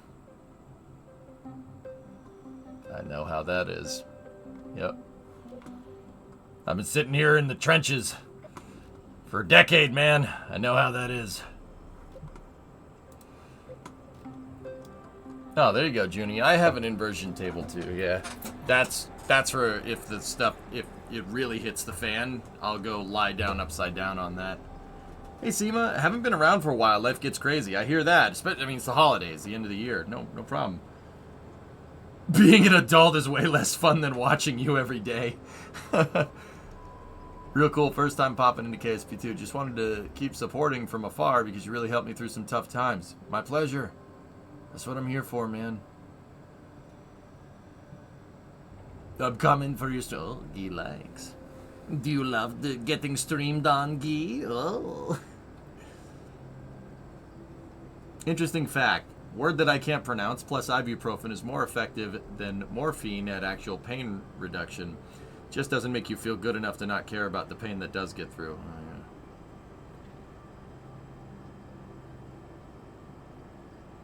You have a community already formed. I think you cannot stream for a year and people will still be here when you come back. Well, yeah, of course, physics, but I have bills to pay. You remember that part? Remember those? Those suck, huh? I have bills to pay, dude. You know, and if you want to grow your stream, you got to be here. You got to be here. Go good. What's up, Funkum? I got bills to pay. I got mouths to feed. I got the X-Bus to drive around in. Asaherbaderp is the actual chemical behind Tylenol. Cool. I mostly don't get to see much of EJ streams anymore because of when I work. Yeah. Creation, I've been stopping way earlier than I usually have lately because I haven't really felt good at all. What are you building today? I'm building a rocket for career mode or exploration mode. But yeah, this is killing me right now. It's really screwing with me. And like, if we're gonna talk from like a straight financial standpoint, the holidays are when you should stream the most. You know why? Everyone's home. Everyone's on break. That's when you should be streaming a lot. You know? And we just had Kerbal come out. I mean, NASA has fired a rotating detonation engine at Marshall. All right, fellas, here, we're going to watch this. This might get loud. Headphone users. Headphone users. Headphone users.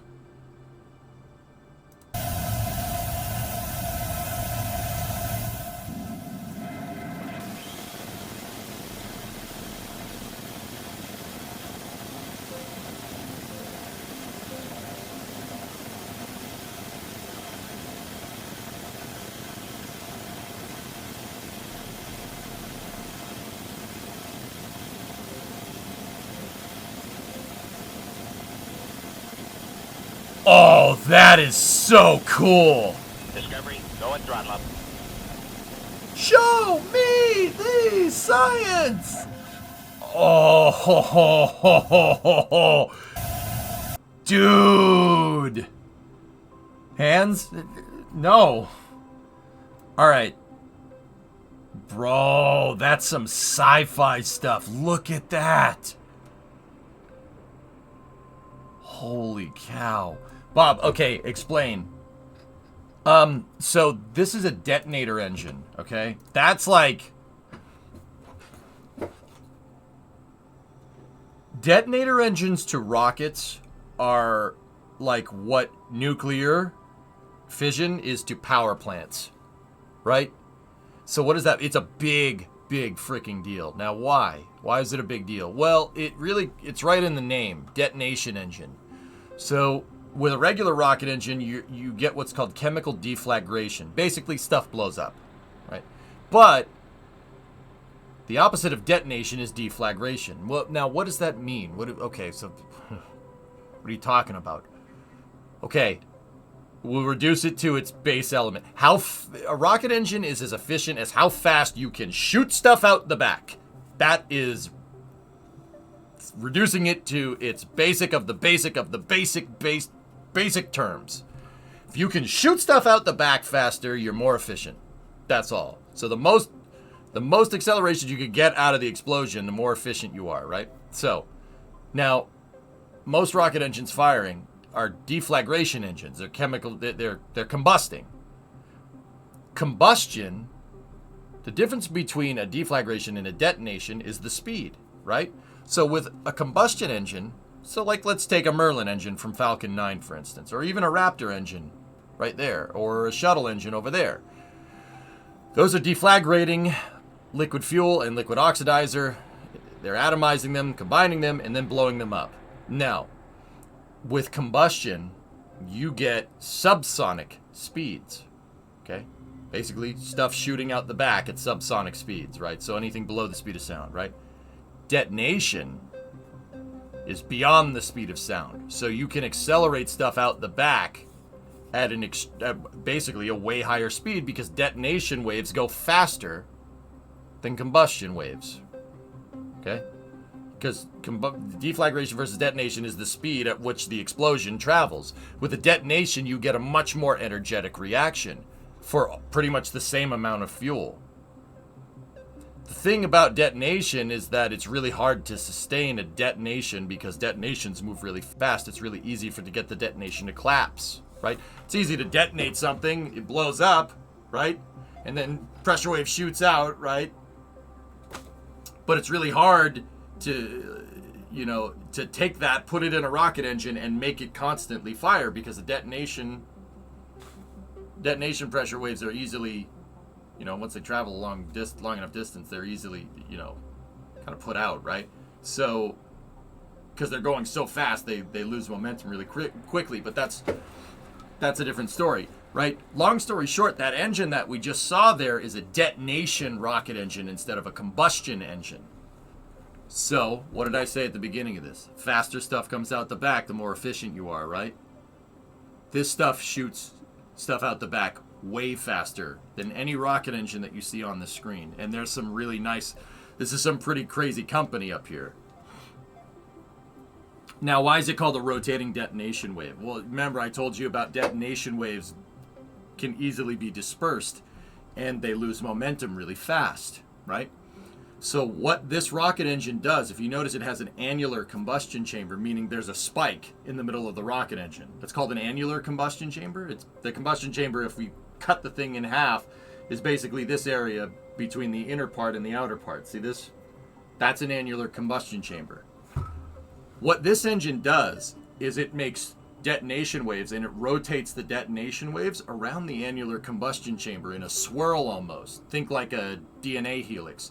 There's 3 of them rotating around, or there could be 4, there could be 5. You need to keep them kind of spaced apart because if one is moving too fast and combines with the other, they'll blow each other out like blowing out a candle, right? So he found a way to sustain a detonation inside of a rocket engine. That is a huge, huge deal because your rocket engine is way more efficient and way more powerful this way.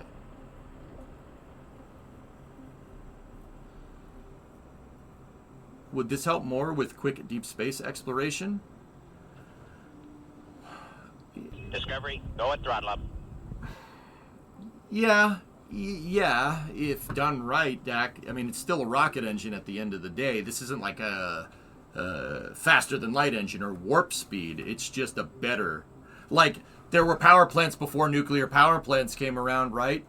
But a nuclear power plant is way more efficient in terms of power generated compared to what you need to put in versus get out comparatively to like a natural gas power plant or a solar power plant or a wind power plant or a oil power plant or a coal power plant. Take your pick, right?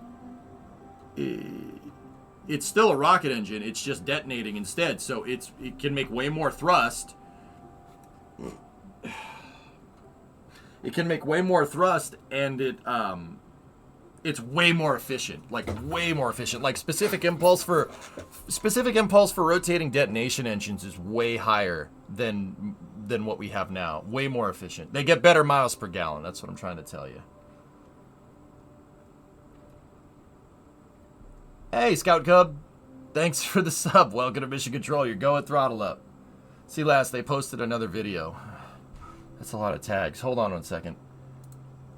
Yeah, I wouldn't say 5 to 6 Ren. I'm not 100% sure, but it's definitely a pretty significant increase. So what's the application? It's a spike nozzle. So at sea level applications, the annular combustion chamber needs to be there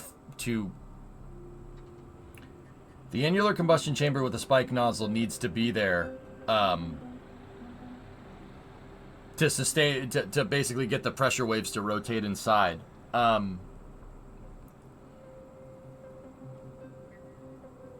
Give me a second. To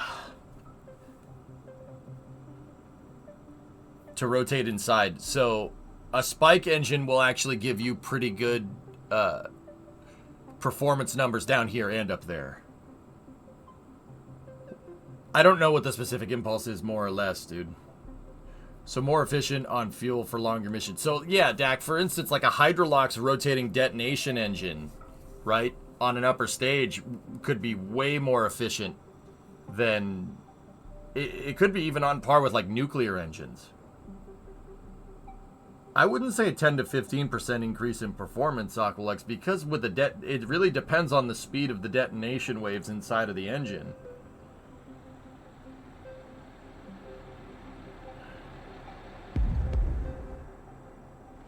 Nova, you're officially addicted to exploration mode. Cool. Cool, cool. RDUs are turbocharging a normal combustion engine. No, not really. It's not exactly like that, Tessa, but, you know, like figuratively, yeah, it's a big deal. And the fact that we can sustain one for 251 seconds, that's pretty good, man. I would like to see these employed at scale. But yeah, if you look, that's why this rocket exhaust doesn't really look like it looks like super sci-fi, because look at the detonation. It's, dude, isn't that cool? That thing looks ridiculous.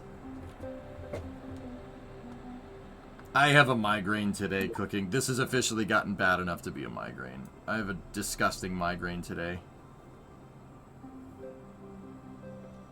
Oh, something popped back there.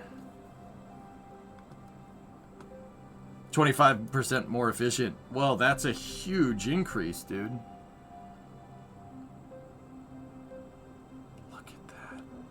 Dude, that's some sci-fi stuff right there. That's so cool. Wow.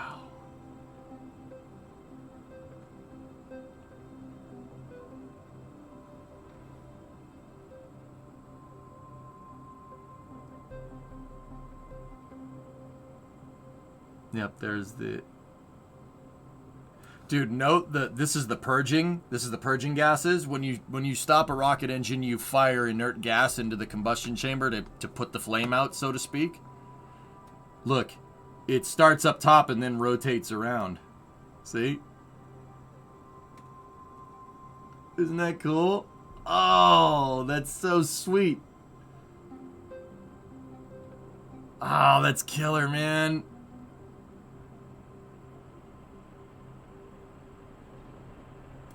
Dude, you can actually see the purging gases wrap around the annular combustion chamber. See that? Right there. See how it wraps around? That's so cool.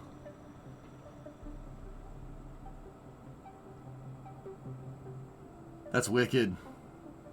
What's the foil stuff? Insulation, because because of the propellants that they're using. This thing clearly made a heck of a vacuum.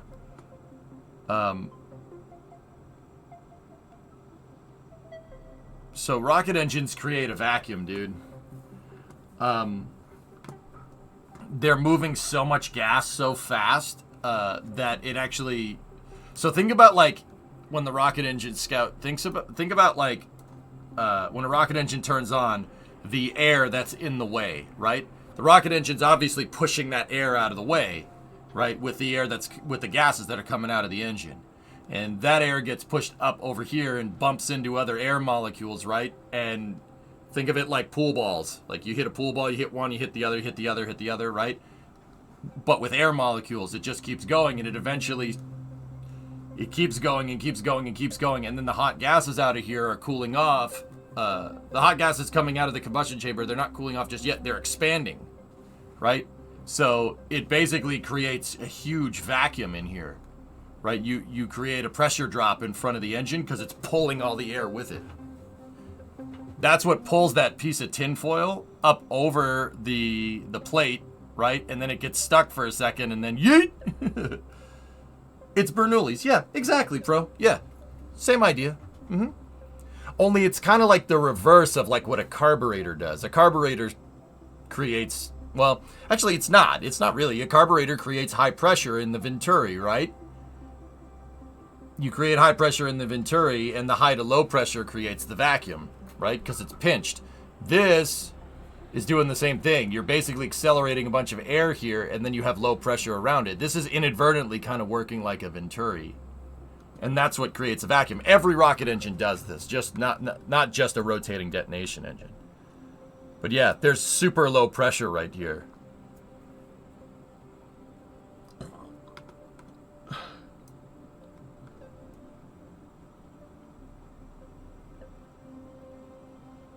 EJ, see the pinned comment for 251 seconds. Dude, I don't...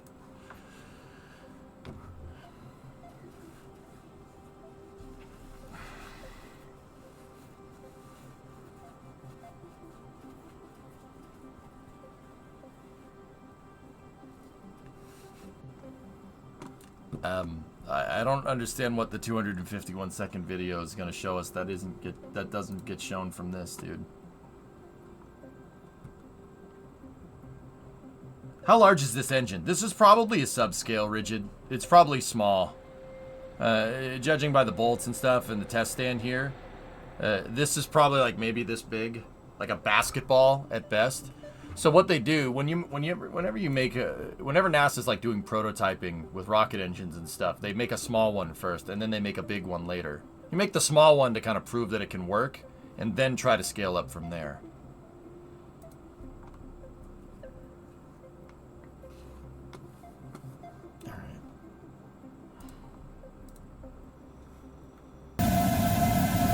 Oh, good thing I caught it because headphones from that 251 video. All right, let's shut that down.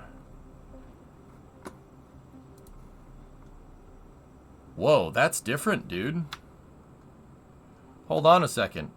That's got a different nozzle on it. Oh, what the snot is going on here? They changed the plumbing. There's a nozzle extension on that annular combustion chamber.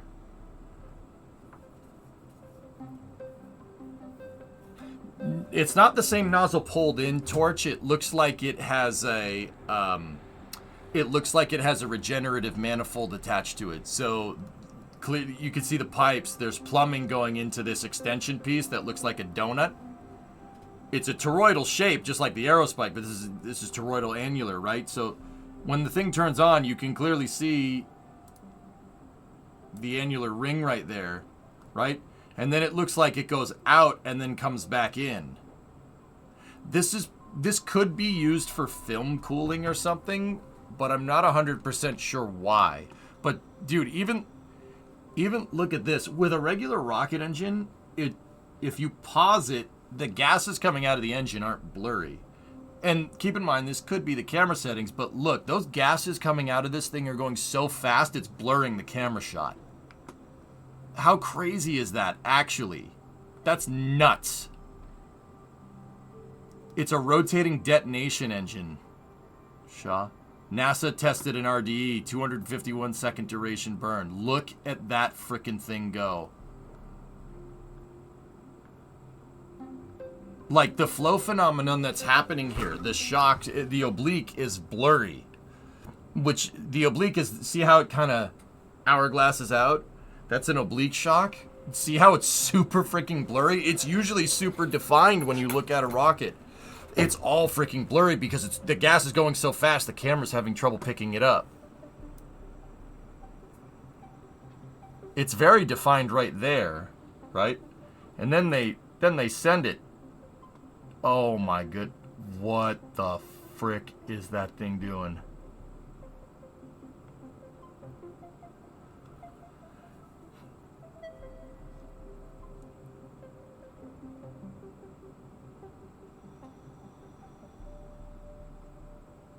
That's wild. I don't even know if that's throttling tests, dude. I don't know. I'm not too well versed in this. Oh yeah, there's a stoplight over there. Stop, the motor is firing.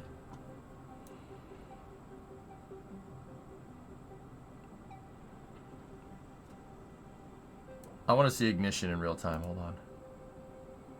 Bro, that's so cool. Oh, wow. It has 6,000 pounds of thrust. 22 variant has 4,000.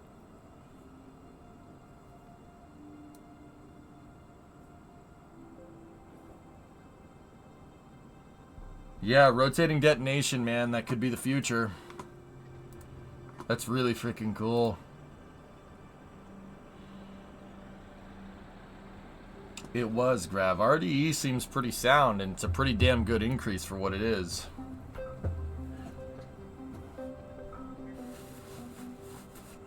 Guys, I'm not... The headache's getting worse. I gotta go lie down. I'm sorry.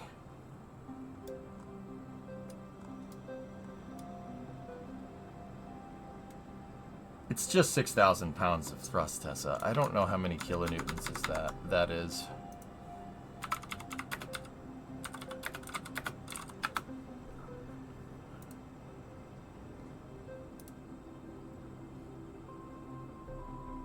It's 26.6 kilonewtons. That's pretty good, man. It's pretty good. 26 kilonewtons from an RDE that's about that big is pretty impressive. That's pretty good. Where's the headache centered? No, you're not my doctor. Nope. Nope. Guys, we'll get back to this build in a little bit. I'm gonna go lie down. I'm sorry. I don't like this. It's not good. It's not good being sick right now, but whatever.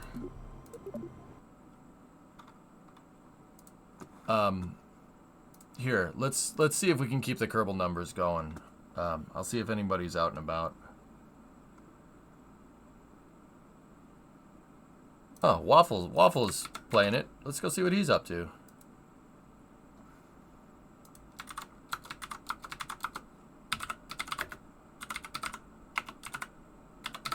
Waffle rated us yesterday. Let's pay it back to him.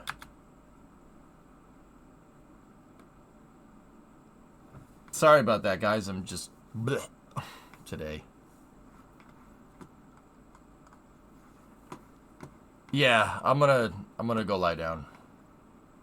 Go see what Waffle's up to, dudes, and I'll talk to you guys all. I'll talk to y'all whenever. I mean, worst case scenario, I'll just come back tomorrow. But yeah, I'm just not feeling too good. I'll see you guys then. Thank you very much for watching, and thank you. Yeah. I'll talk to you guys later.